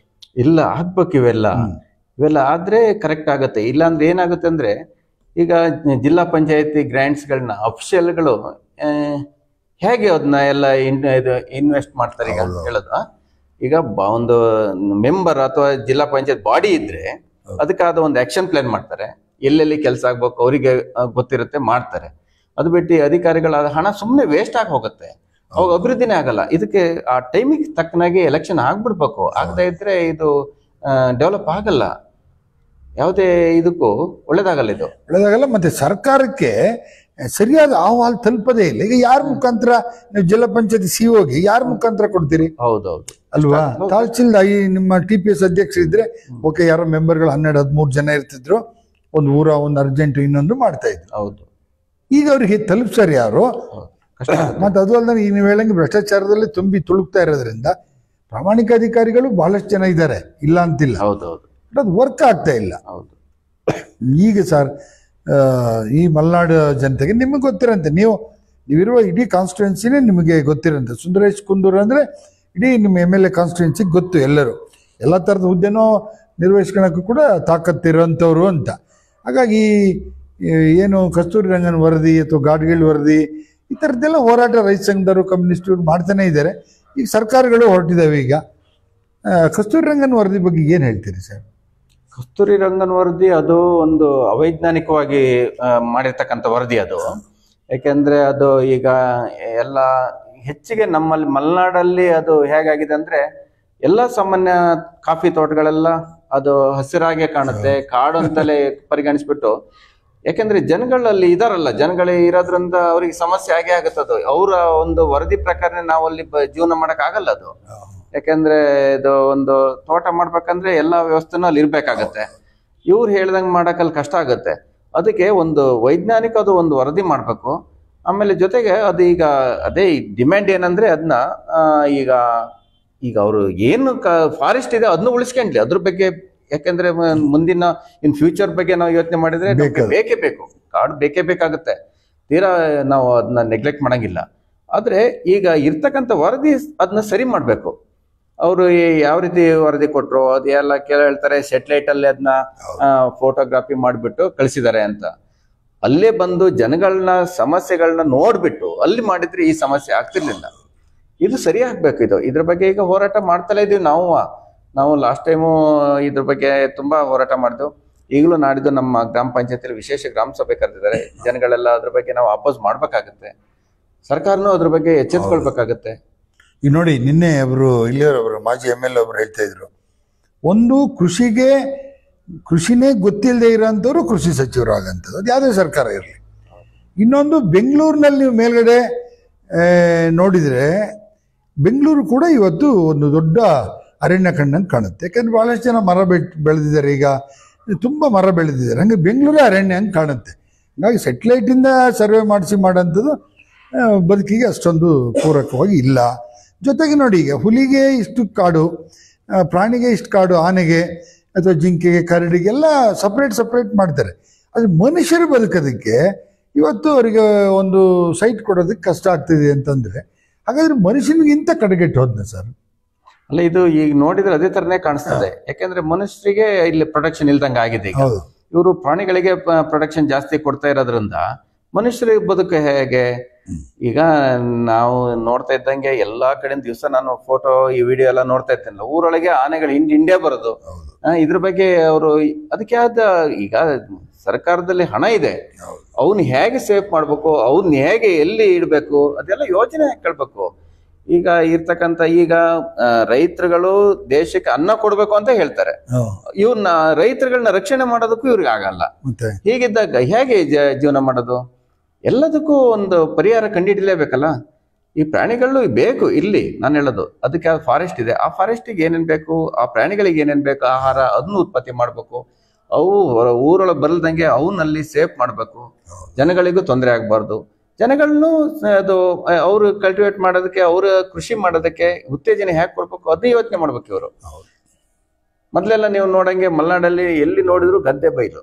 ನಮ್ಮಲ್ಲೇ ನೋಡಿದ್ರೆ ಎಲ್ಲಾ ಈ ಟೈಮಲ್ಲಿ ಹಸಿರು ಎಲ್ಲ ಗದ್ದೆ ನಟ್ಬಿಟ್ಟು ಖುಷಿ ಆಗೋದು ನೋಡೋದಕ್ಕೆ.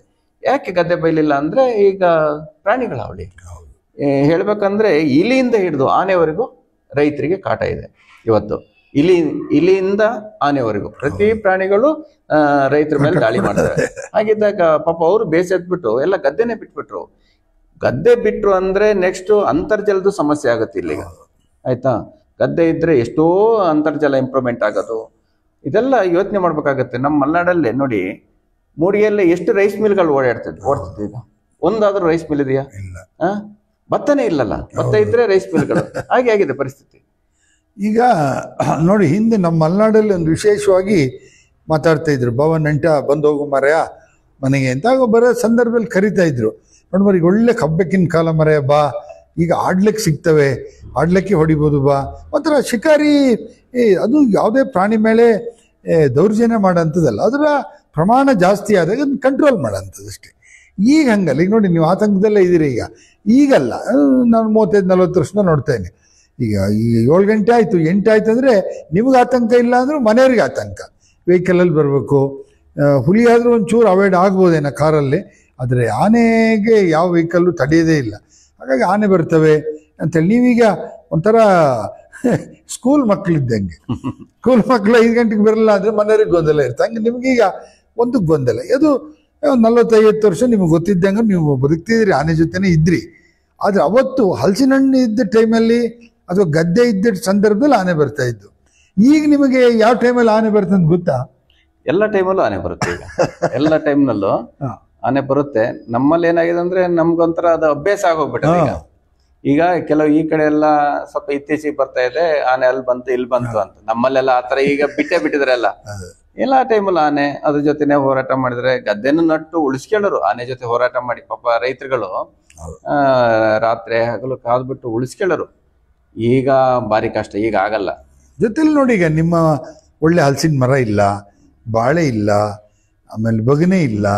ಯಾಕೆಂತಂದ್ರೆ ಅವೆಲ್ಲ ರೈತನಿಗೆ ಅನುಕೂಲ ಆದಂಥದ್ದು. ಆದ್ರೆ ಈ ಆನೆಗಳಿಗೆ ಹೆದರಿ ಅದನ್ನೇ ತೆಗಿತಾಗೆ ಜನನು ನೀನು ಅಲ್ಲಿ ಬಾಳೆ ನೆಟ್ಕೊಂಡಿಯಾ, ಇಲ್ಲಿ ಬಗನೆ ಇದೆ ಅದಕ್ಕೆ ಬರ್ತಾ ಇದ್ದಾವೆ ಅಂತೇಳಿ ಆದಷ್ಟು ತಗ್ಸಿದ್ದಾರೆ ಜನನ. ಹೌದು. ಯಾಕೆಂದ್ರೆ ಈಗ ಆನೆಯಿಂದ ಪ್ರೊಟೆಕ್ಟ್ ಮಾಡಬೇಕಾದ್ರೆ ಈ ಒಳ್ಳೆ ಫಲವತ್ತಾದಂಥ ಮರಗಳನ್ನ ಬಾಳೆಯಿಂದನೂ ನಾವು ದೂರ ಇರೋಂಥ ಸಿಚುವೇಶನ್ ಆಗಿದೆ. ಓಕೆ ಸುಂದರೇಶ್ ಅವರೇ, ನೀವು ಇಷ್ಟೆಲ್ಲ ರಾಜಕಾರಣ ಮಾಡ್ತಾ ಅಂದರೆ ನಮ್ಮಲ್ಲಿ ಹೇಳ್ತಾರೆ ಡ್ಯಾಶಿಂಗ್ ರಾಜಕಾರಣ ಇಲ್ಲ ಅಂತ. ಅಂದರೆ ಚುನಾವಣೆಗೆ ಪೂರಕವಾಗಿ ಒಂದು 15-20 ದಿವಸ ಒಂದು ಪಕ್ಷ ಒಂದು ಕೆಲಸ ನಿಮ್ಗೇನು ವಯಸ್ಸಿರ್ತಾರೆ ಆ ಕೆಲಸ ಮಾಡ್ತೀರಿ. ಅದಾದ ನಂತರ ಊರೆಲ್ಲ ಮತ್ತೆ ಮಾಮೂಲಿ ಹಿಂಗೆ ಸಾವು ತಿಥಿ ಮದುವೆ ತಿಥಿ ಇದರಲ್ಲಿ ಎಲ್ಲದು ಒಂಥರ ಎಲ್ಲರ ಜೊತೆನೂ ಹೊಂದಾಣಿಕೆ ಅಂತ ಬೆರೆಯುವಂಥದ್ದು. ನಿಮ್ಗೆ ಯಾಕೆ ಸರ್ ಅದರ ರಾಜಕಾರಣನ ಡ್ಯಾಶಿಂಗ್ ಮಾಡಬೇಕು ಅಂತ ಅನಿಸ್ಲಿಲ್ಲ? ಇಲ್ಲ, ಒಂದು ಸ್ವಲ್ಪ ಅಷ್ಟು ನನಗೆ ಇಷ್ಟ ಆಗಲ್ಲ ಈಗ ರಾಜಕಾರಣ. ಅಂದ್ರೆ ಇತ್ತೀಚೆಗೆ ಸ್ವಲ್ಪ ಯಾಕೋ ಬೇಡ ಅನ್ಸುತ್ತೆ ಒಂದೊಂದ್ಸರಿ ಯೋಚನೆ ಮಾಡಿದ್ರೆ. ಆಮೇಲೆ ಮತ್ತೆ ಒಂದೊಂದ್ಸರಿ ನಾವು ಈಗ ಇಷ್ಟೆಲ್ಲ ಪಾರ್ಟಿಗೆ ಕೆಲಸ ಮಾಡಿದಾಗ ಮುಂದೆ ಹೋಗ್ಬೇಕು ಅಂತಲೂ ಅನ್ಸುತ್ತೆ. ಅದಕ್ಕೆ ಬ್ಯಾಕ್ ಗ್ರೌಂಡ್ ಸಪೋರ್ಟು ಬೇಕಾಗತ್ತೆ. ತೀರಾ ನಾವೇ ಇದ್ ಮಾಡೋದಲ್ಲ, ಬ್ಯಾಕ್ ಗ್ರೌಂಡ್ ಸಪೋರ್ಟು ಬೇಕು. ಇದೆ ಆಸೆ ಇಲ್ಲ ಅಂತ ಏನಿಲ್ಲ, ಆಸೆ ಇದೆ, ಹೋಗ್ಬೇಕು. ಯಾಕಂದ್ರೆ ನಮ್ಗೆ ಜನಗಳ ಒಡನಾಟ ಜಾಸ್ತಿ ನಮ್ಗೆ. ನನ್ಗೆ ಹೇಳ್ಬೇಕಂದ್ರೆ ನಾನು ಬಣ್ಕಲ್ ಹೋಬಳಿನಲ್ಲಿ ನಾನು ಹೋಬಳಿ ಪ್ರೆಸಿಡೆಂಟ್ ಆಗಿದ್ದಾಗ ಈ ಗುತ್ತಿಹಳ್ಳಿಯಿಂದ ತರುವೆ ಈ ಕಡೆ ಸಾಮಾನ್ಯ ಹುಲ್ಲೆಮನೆ ಕುಂದೂರು ಲಾಸ್ಟ್ ಬಾರ್ಡರ್ ಅಷ್ಟೂ ಊರುಗಳನ್ನ ಸುತ್ತಿ ಆ ಜನಗಳ ಸಂಪರ್ಕ ಎಲ್ಲ ಚೆನ್ನಾಗೇ ಇದೆ. ಅಲ್ಲಿ ಕಾರ್ಯಕರ್ತರ ಸಂಪರ್ಕ ಚೆನ್ನಾಗಿದೆ, ಜನಗಳ ಸಂಪರ್ಕ ಚೆನ್ನಾಗಿದೆ, ಅವ್ರ ಒಡನಾಟ ಚೆನ್ನಾಗಿದೆ. ಅವ್ರ ಜೊತೆನ ನಾನು ಅಷ್ಟೇ ಅದು ಅಂದ್ರೆ ಹೊಂದಾಣಿಕೆಯಿಂದ ಹೋಗ್ತಾ ಇದ್ದೆ, ಪ್ರೀತಿ ವಿಶ್ವಾಸನೂ ಇತ್ತು. ಹಾಗೆ ಇಲ್ಲ, ಈಗ ಏನಾಗುತ್ತೆ ಅಂದ್ರೆ ನಿಮ್ಮ ಹೆಸರು ಎಲ್ಲರಿಗೂ ಗೊತ್ತಿದೆ, ಬಟ್ ನಿಮಗೆ ಯಾರ ಹೆಸರು ಗೊತ್ತಿಲ್ಲ ಹೊರತು ತುಂಬ ಜನ ಕೇಳ್ತಾರೆ. ನಾನು ನಿನ್ನೆ ಪೋಸ್ಟರ್ ಮಾಡಿದಾಗಲೂ ಕೂಡ ಅದು ಹೆಂಗೆ ಆರಿಸ್ಕೊಂಡ್ಬಿಟ್ರೆ ಇವ್ರನ್ನ, ತುಂಬ ಜನ ಮಾತಾಡೋಂಥರಿದ್ದಾರೆ, ಇನ್ನೂ ಶ್ರೀಮಂತರಿದ್ದಾರೆ, ರಾಜಕಾರಣದಲ್ಲಿ ಇನ್ನೂ ದೊಡ್ಡ ಮಟ್ಟಕ್ಕೆ ಹೋದ ಅವ್ರನ್ನೆಲ್ಲ ಯಾಕೆ ಆರಿಸ್ಕೊಂಡಿಲ್ಲ? ಆಗಿಲ್ಲ. ನಾವೊಂದು ಟಾರ್ಗೆಟ್ ಅಂದರೆ ಒಬ್ಬ ಮನುಷ್ಯನ ಒಂದು ವ್ಯಕ್ತಿತ್ವ ಇರುತ್ತೆ. ಆ ವ್ಯಕ್ತಿತ್ವ ಎಲ್ಲರೂ ಇದಾದರೆ ಅವ್ನಿಗೇನೋ ಡೌನ್ ಆಗ್ತಾ ಇದ್ದಾನೆ ಮನುಷ್ಯ, ಯಾಕೋ ಒಂದು ರಾಜಕಾರಣನೇ ಬಿಡ್ತಾ ಇದ್ದಾನೆ, ಇಲ್ಲ ಪಕ್ಷ ಬಿಡ್ತಾ ಇದ್ದಾನೆ, ಒಂದ ಸಂಬಂಧ ಬಿಡ್ತಾನೆ, ಇಷ್ಟು ಒಳ್ಳೆ ನಾಳೆ ಈ ಚುನಾವಣೆ ನಿಂತರೆ ಮತದಾನ ಹಾಕ್ತೀವಿ ನಾವು ಅನ್ನೋ ಒಂದು ಅಷ್ಟು ಬಳಗ ಇಟ್ಕೊಂಡಂಥ ವ್ಯಕ್ತಿ ಇವತ್ತು ಯಾಕೋ ಕೂಲ್ ಆಗಿದ್ದಾನಲ್ಲ, ಯಾಕೆ? ಏನೋ ಭ್ರಷ್ಟಾಚಾರ ಮಾಡಿ ನೀವು ಕಾಂಟ್ರಾಕ್ಟ್ ಮಾಡಿ ಏನೋ ಮಾಡಿದರೆ ನಿಮ್ಮನ್ನೇನು ಕರಿತಿರಲಿಲ್ಲ. ಆದರೆ ಆ ಥರದ್ದು ಯಾವುದು ಗುಣನೂ ಬೆಳೆಸ್ಕೊಂಡಿದ್ದಾನೆ, ಒಂದಷ್ಟು ಒಳ್ಳೆ ಗುಣನ ಬೆಳೆಸ್ಕೊಂಡಿರೋಂಥ ವ್ಯಕ್ತಿ. ಬರ್ತಾ ನಿಮ್ಮ ತಾಯಿ ತಂದೆ ಕಡೆಯಿಂದ ಬಂತ ಗೊತ್ತಿಲ್ಲ, ಆದರೆ ಒಳ್ಳೆ ಗುಣನ ಬೆಳೆಸ್ಕೊಂಡಿರಿ. ಆದರೂ ಕೂಡ ಒಂದು ಸಾರ್ವಜನಿಕರಲ್ಲಿ ಒಂದು ಮಾತಾಡ್ತಾರೆ, ಸುಂದರೇಶ್ ಅವರು ಕಡಿಮೆ ಆಗ್ತಾ ಇದ್ದಾರೆ ರಾಜಕಾರಣದಲ್ಲಿ. ಈಗ ಬೇರೆ ಅಲ್ಲ, ಈಗ ತಾಲೂಕ್ ಪಂಚಾಯತಿ ಅಂದ್ಕೂಡಲೇ ಲಕ್ಷ, ಜಿಲ್ಲಾ ಪಂಚಾಯತಿ ಅಂದ ತಕ್ಷಣ 1 ಕೋಟಿ ಹಿಂಗೆಲ್ಲ ಮಾತಾಡ್ತಾರೆ. ಅದು ಬೇರೆ, ಒಂದು ಕಡೆ ಎಕನಾಮಿಕ್ ಸ್ಥಿತಿ ಚೆನ್ನಾಗಿದ್ದಾರೆ, ಅದು ಬೇರೆ ವಿಚಾರ. ಆದರೂ ಕೂಡ ಮನುಷ್ಯ ಯಾಕೋ ಇತ್ತೀಚೆಗೆ ಒಂಥರ ಡೌನ್ ಆಗಿದ್ದಾರೆ ರಾಜಕಾರಣದಲ್ಲಿ ಸರ್ವಿಸ್ ಮಾಡೋದ್ರಲ್ಲಿ ಅಂತ. ನಿಜನಾ ಸರ್? ಇಲ್ಲ, ಹಾಗೇನಿಲ್ಲ. ಪಾರ್ಟಿನಲ್ಲಿ ನಾನು ಇನ್ವಾಲ್ವ್ಮೆಂಟ್ ಇದ್ದೇ ಇದೆ. ಈಗ ಯಾವುದೇ ಎಲೆಕ್ಷನ್ ಇರ್ಬೋದು, ಪ್ರತಿಯೊಂದ್ರಲ್ಲಿ ನನ್ನ ಸಪೋರ್ಟಿಂಗ್ ಇದ್ದೇ ಇರುತ್ತೆ. ಇಲ್ಲ, ಹಾಗೇನಿಲ್ಲ. ನನಗೂ ಕೆಲವರು ಹೇಳೋರು ಯಾಕೆ ಸ್ವಲ್ಪ ಕಾಣ್ತಾ ಇಲ್ವಲ್ಲ ಅಂತ. ಸ್ವಲ್ಪ ನಾನು ಕೃಷಿ ಬಗ್ಗೆನೇ ಜಾಸ್ತಿ ಆಸಕ್ತಿ ವಹಿಸ್ತಾ ಇದ್ದೆ. ಮತ್ತೆ ಕೆಲವರು ಹೇಳೋದು, ನೀವು ಈಗ ಯಾಕೋ ಬಣ್ಕಲ್ ಜಿಲ್ಲಾ ಪಂಚಾಯತಿ ಜನರಲ್ ಆಗೋ ಚಾನ್ಸ್ ಇದೆ, ನಿಲ್ಲೇಬೇಕು ಹಾಗೆ ಅಂತ ಮೊನ್ನೆಲ್ಲ ಕೆಲವರೆಲ್ಲ ನನ್ಗೆ, ಹೌದಾ ನನ್ಗೆ ನೋಡ್ಬೇಕು ನಿಲ್ಬೇಕು ಬಿಡೋದೋ ಗೊತ್ತಿಲ್ಲ, ಇಲ್ಲ ನೀವು ನಿಲ್ಲೇಬೇಕು, ನಿಮ್ಮ ಹೆಸರೇ ಇದೆ ಹಾಗೆ ಅಂತ ಅಂದ್ರು. ನೋಡೋಣ ಅಂತ ಅವಕಾಶ ಬಂದಾಗ ನೋಡೋಣಂತೆ. ಜನಗಳು ಮತ್ತೆ ನಮ್ಮ ಲೀಡರ್ಗಳು ಏನ್ ಹೇಳ್ತಾರೆ, ನಾಯಕರುಗಳೆಲ್ಲ ಹೇಳ್ಬೇಕಲ್ಲ. ನಿಲ್ಬೇಕು ಅಂದಾಗ ಏನು ಮಾಡಕ್ಕಾಗಲ್ಲ. ಚುನಾವಣೆ, ನಾನು ಯಾವುದೇ ಚುನಾವಣೆಯನ್ನು ಒಂಥರ ಬೇಕಂತ ಹೋಗಿಲ್ಲ, ಅದು ಬೇಕಂತ ಹೋಗಿಲ್ಲ. ಮತ್ತೆ ನಾನು ಕೇರ್ನು ಮಾಡಲ್ಲ. ನಾನು ಯಾವ ಚುನಾವಣೆಯನ್ನು ಹೆದರದೇ ಇಲ್ಲ ನಾನು. ಅದೆಲ್ಲ ನನ್ಗೆ ನಿಂತ್ಬಿಟ್ಟೆ ಅಂದ್ರೆ ಮುಗೀತು ಕತೆ. ಎದುರಿಸ್ತೀನಿ, ನನ್ನ ಧೈರ್ಯ ಇದೆ. ಅದು ಹಾಗೆ ಅವಾಗಿಂದಲೂ ಅದು ಬೆಳೆಸ್ಕೊಂಡು ಬಂದಿರೋದು. ಪೊಲಿಟಿಕ್ಸ್ ಸಾಮಾನ್ಯ ನನ್ನ ಚಿಕ್ಕದ್ರಿಂದ ಅನುಭವಿಸಿರೋದ್ರಿಂದ ಅದು ಹೆದರಿಕೆನೇ ಇಲ್ಲ. ಈಗ ನಮಗೂ ಹಂಗೆ, ನಾವು ಬಣ್ಕಲ್ಲು ಅಲ್ಲಿ ಸಾರ್ವಜನಿಕ ಸ್ಥಳದಲ್ಲಿ ತಿರುಗಾಡ್ತಾ ಇದ್ದಾಗ ನನ್ನ ತುಂಬ ಜನ ಕೇಳ್ತಾರೆ, ಆ ಕರೆದಿದ್ದಕ್ಕೆ ಅವ್ರು ಕೇಳಿದ್ದಕ್ಕೆ ನಾನು ನಿಮ್ಮನ್ನು ಇವತ್ತು ಕರೆದಿದ್ದು. ಅಷ್ಟು ಜನಗಳ ಮನಸ್ಸಿನಲ್ಲಿ ನೀವಿದ್ದೀರಿ. ನಿಮ್ಮನ್ನ ನೇರವಾಗಿ ಕೇಳಿದ್ರೆ ಇಲ್ಲ ಪಾರ್ಟಿ ಏನು ತೀರ್ಮಾನ ತಗೊಳುತ್ತೆ ಆ ತೀರ್ಮಾನ ಅಂತೀರಿ. ಸ್ವಲ್ಪ ಪ್ರಾಮಾಣಿಕ ಇದ್ದವರೆಲ್ಲ ಹಂಗೇನೆ. ಇನ್ನು ನಿಮ್ಮ ತಾಲೂಕು ಇದ್ರಲ್ಲಿ ಕೇಳಿದ್ರೆ ಅದೇನೋ ಚುನಾವಣೆನೇ ಬಂದಿಲ್ಲಲ್ಲ ಅಂತ ಇದ್ದಾರೆ. ಹಂಗಾಗಿ ನೋಡೋಣ, ಒಬ್ಬ ಪ್ರಾಮಾಣಿಕ ಇವತ್ತು ಏನಾಗಿದೆ ಅಂತಂದ್ರೆ ಎಲ್ಲರೂ ಪ್ರಾಮಾಣಿಕರನ್ನ ಹುಡುಕ್ತಕ್ಕಂಥ ಕಾಲ ಬಂದು ಹೋಯ್ತು ಈಗ ಮತ್ತೆ ವಾಪಸ್ಸು. ಫಸ್ಟು ಪ್ರಾಮಾಣಿಕರೇ ಇದ್ರು, ಮಧ್ಯದಲ್ಲಿ ಕುಲ್ಗೆಟ್ ಹೋಗಿದ್ರು, ಮತ್ತೆ ಈಗ ಪ್ರಾಮಾಣಿಕರನ್ನೇ ಹುಡುಕ್ತಾ ಇದ್ದಾರೆ. ವ್ಯಕ್ತಿ ಪಕ್ಷ ಯಾವ್ದಾರಾಗ್ಲಿ ಒಂದು ಒಳ್ಳೆ ವ್ಯಕ್ತಿತ್ವ ಇರೋನಿಗೆ ಸರಿ ಕೊಡಬೇಕು. ಅದು ಒಂಥರ 2-3 ವರ್ಷ ಹಾಕಿ ಬಂತಲ್ಲ, ಈಗ ಕಳೆದೋಯ್ತು. ಏನು ಜಿಲ್ಲಾ ಪಂಚಾಯತಿ ಅಂತ ಬರೆಯೋದನ್ನೇ ಮರ್ತೋಯ್ತು. ಜಿಲ್ಲಾ ಪಂಚಾಯತಿ ಹತ್ರ ಹೋದಾಗ ಗೊತ್ತಾಗದೆ ಹೊರತು ಇಲ್ಲೇ ಆ ಥರದ್ದೇನು ಒಳ್ಳೆ ಭಾವನೆ ಬರೋಂಥ ವ್ಯವಸ್ಥೆ ಇಲ್ಲ. ಯಾವ ರಂಗದಲ್ಲಿ ಹೋದ್ರೂ ಭ್ರಷ್ಟಾಚಾರ ನಡೀತದೆ. ಹಾಗಾದ್ರೆ ಈಗ 2.5 ವರ್ಷ ಆಗಿದೆ. ಇದು ಮಹಾದ್ರೋಹ ಮಾಡಿರ್ತಕ್ಕಂಥದ್ದು, ಮಹಾದ್ರೋಹ. ಇದು ಪ್ರಜಾಪ್ರಭುತ್ವಕ್ಕೆ ಮಾಡಿರ್ತಕ್ಕಂಥ ದ್ರೋಹ. ಪಕ್ಷ ಯಾವ್ದು ಬೇಕಾದ್ರೂ ಇರಲಿ, ಯಾವುದಿದ್ರೂ ಅಷ್ಟೇ. ಈಗ ನೀವೇನಾದ್ರು ಈ ಸರಿ ಬರ್ತಕ್ಕಂಥ ತಾಲೂಕ್ ಪಂಚಾಯತ್ ಆರ್ ಜಿಲ್ಲಾ ಪಂಚಾಯತಿಗೆ ಪಕ್ಷ ಈ ಸಾಧ್ಯನೇ ಇಲ್ಲ, ನೀವು ನಿಲ್ಲೇಬೇಕು, ಬೈ ಹುಕ್ ಆರ್ ಕುಕ್ ಅಂತೀವಿ. ನಿಮ್ಗೆ ಗೊತ್ತು ಈಗ ಸುಂದರೇಶ್ ನಿಂತ ಮೇಲೆ ಬೈ ಹುಕ್ ಆರ್ ಕುಕ್ ಬಿಡಲ್ಲ ಈ ಮನುಷ್ಯ ಅಂತ. ಹಾಗಾಗಿ ಒಂದಷ್ಟು ಏನಾರು ಗೊಂದಲ ಆದರೆ ಪಕ್ಷದಲ್ಲಿ, ಅಥವಾ ನಿಮಗೆ ಪಕ್ಷನೇ ತೀರ್ಮಾನ ಮಾಡಿ ಕೊಟ್ಟರೆ ಚುನಾವಣೆಗೆ ನಿಲ್ಲೇಬೇಕು ನೀವು ಅಂತಂದರೆ ನಿಲ್ತೀರ ಸುಂದರೇಶ್ ಅವರೇ? ನಿಲ್ತೀನಿ, ಅದ್ರ ಬಗ್ಗೆ ತೊಂದ್ರೆ ಇಲ್ಲ, ನಿಲ್ತೀನಿ. ಪಕ್ಷ ಅದು ಹೇಳಿದ್ರೆ ನಿಲ್ಲೇಬೇಕಾಗತ್ತೆ, ತೊಂದ್ರೆ ಇಲ್ಲ, ಅದು ನಿಲ್ಬಹುದು. ಯಾಕೆಂದ್ರೆ ನನ್ಗೆ ಸರ್ವಿಸ್ ಮಾಡಕ್ ಭಾರಿ ಇಷ್ಟ ನನ್ಗೆ ಜನಗಳಿಗೆ. ನನ್ಗೆ ಈಗ APMCಲಿ ನಾನು ಅಧ್ಯಕ್ಷ ಆಗಿದ್ದಾಗ ಹಲವಾರು ಒಳ್ಳೆ ಕೆಲಸಗಳನ್ನ ಮಾಡಿದ್ದೀವಿ ನಾವು. ಈಗ ಅಲ್ಲಿ ಮುಂದ್ಗಡೆ ನೋಡಿ ಸಭಾಭವನ ನಮ್ಮ ಪೀರಿಯಡ್ ನಲ್ಲಿ ಆಯ್ತು, ಸುಮಾರು ಒಂದು 60-65 ಲಕ್ಷ ರೂಪಾಯಿ ಅದಕ್ಕೆ. ಜೊತೆಗೆ ಆರ್ಚ್ ಅದು ನಮ್ಮ ಪೀರಿಯಡ್ ನಲ್ಲೇ ಮಾಡಿದ್ದು. ಜೊತೆಗೆ ಇಲ್ಲಿ ಎಲ್ಲಾ ಇದ್ರಲ್ಲೂ ಕ್ಯೂರಿಂಗ್ ಗಳಲ್ಲೂ ವೇ ಬ್ರಿಡ್ಜ್ ಇದಾವೆ. ನಾವು ಅದಕ್ಕೆ ಏನ್ ಮಾಡಿದ್ವು, ಈ ಪಾಪದವರಿಗೆಲ್ಲ ಅಲ್ಲಿ ಎಲ್ಲೂ ವೇಟ್ ಮಾಡಕ್ಕೆ ಪಕ್ಕ ರಿಸಲ್ಟ್ ಸಿಗ್ತಿರ್ಲಿಲ್ಲ. ಅದಕ್ಕೆ ನಮ್ದೇ APMCಲೇ ಒಂದು ವೇ ಬ್ರಿಡ್ಜ್ ಮಾಡಿ ರೈತರುಗಳಿಗೆ ಕಡಿಮೆ ರೇಟ್ ನಲ್ಲಿ ಅದು ಯುಟಿಲೈಸ್ ಆಗ್ಬೇಕು ಅಂತ ನಾವು ಮಾಡಿದೋದು. ಅದನ್ನ ನನ್ನ ಪೀರಿಯಡ್ ನಲ್ಲೇ ವೇ ಬ್ರಿಡ್ಜ್ ಸರ್ವಿಸ್ ಕೊಡ್ತಾ ಇದೆಯಾ? ಸರ್ವಿಸ್ ಇದೆ ಅಂತೆ, ನಾನು ಮೊನ್ನೆನೇ ಕೇಳ್ತಿದ್ದೆ. ಅದು ಅವಾಗ ಒಳ್ಳೆ ಅನುದಾನನೂ ಇತ್ತು, ಚೆನ್ನಾಗಿ ಇನ್ಕಮ್ ಚೆನ್ನಾಗಿತ್ತು. ಆ ಇನ್ಕಮ್ ನಾವು ಬಿಡ್ತಿರ್ಲಿಲ್ಲ, ಬೆಳೆಸ್ಕೊಂಡು. ಜೊತೆಗೆ ಇನ್ನೊಂದು ನಮ್ದು ಯೋಜನೆ ಇತ್ತು ಅಲ್ಲಿ APMCಲಿ, ಈ ಪಾಪದರಿಗೆ ಒಂದು ಸಣ್ಣ ಪುಟ್ಟ ಫಂಕ್ಷನ್ಗಳು ಮಾಡೋದಕ್ಕೆ ಒಂದು ಮಿನಿ ಹಾಲ್ ತಿದ್ದುಪಡಿ ತಂದ್ಬಿಟ್ಟು ನಮ್ದು ಗ್ರಾಂಟ್ಸ್ನೆಲ್ಲ ಮೊಟಕುಗೊಳಿಸಿರು. ಜೊತೆಗೆ ಅಲ್ಲಿ ನಮ್ಗೆ ಹೆಡ್ ಆಫೀಸ್ ನಮ್ಗೆ ಪರ್ಮಿಷನ್ ಸಿಗ್ಲಿಲ್ಲ, ಇಲ್ಲಾಂದ್ರೆ ಅದೊಂದು ಮಾಡ್ಬೇಕಿತ್ತಂತ ಒಂದು ಆಸೆ ಇತ್ತು. ಜೊತೆಗೆ ಇಡೀ ನೋಡಿ ಬೇಕಾದ್ರೆ APMCಲಿ ಸುತ್ತ ನಾವು ಕಾಂಪೌಂಡ್, ಯಾವುದೇ ಸೇಫ್ಟಿ ಇರಂಗೆ ಕಾಂಪೌಂಡ್ ಎಲ್ಲ ಮಾಡಿದೀವಿ. ಹಾಗೆ ತುಂಬಾ ಕೆಲಸ ಆಯ್ತು ಅಲ್ಲಿ. ಹಾಗೆ ಒಂದು ನಾವು ಎಲ್ಲಿದೀವಿ ಅವಾಗ ಅಲ್ಲಿ ಅವಕಾಶ ಇದ್ರೆ ಆ ಕೆಲಸ ಮಾಡ್ಬೇಕು ಅನ್ನೋ ಒಂದು ಆಸೆ ಇದೆ. ಈಗ ಟಿಕೆಟ್ ಹಂಚಿಕೆ ಗೊಂದಲದಲ್ಲಿ ಏನಾದರೂ ನಿಮ್ಗೆ ಟಿಕೆಟ್ ಕೈ ಬಿಟ್ಟು ಹೋದ್ರೆ ಬೇಜಾರಾಗ್ತೀರಾ? ಇಲ್ಲ, ಬೇಜಾರೇನಿಲ್ಲ.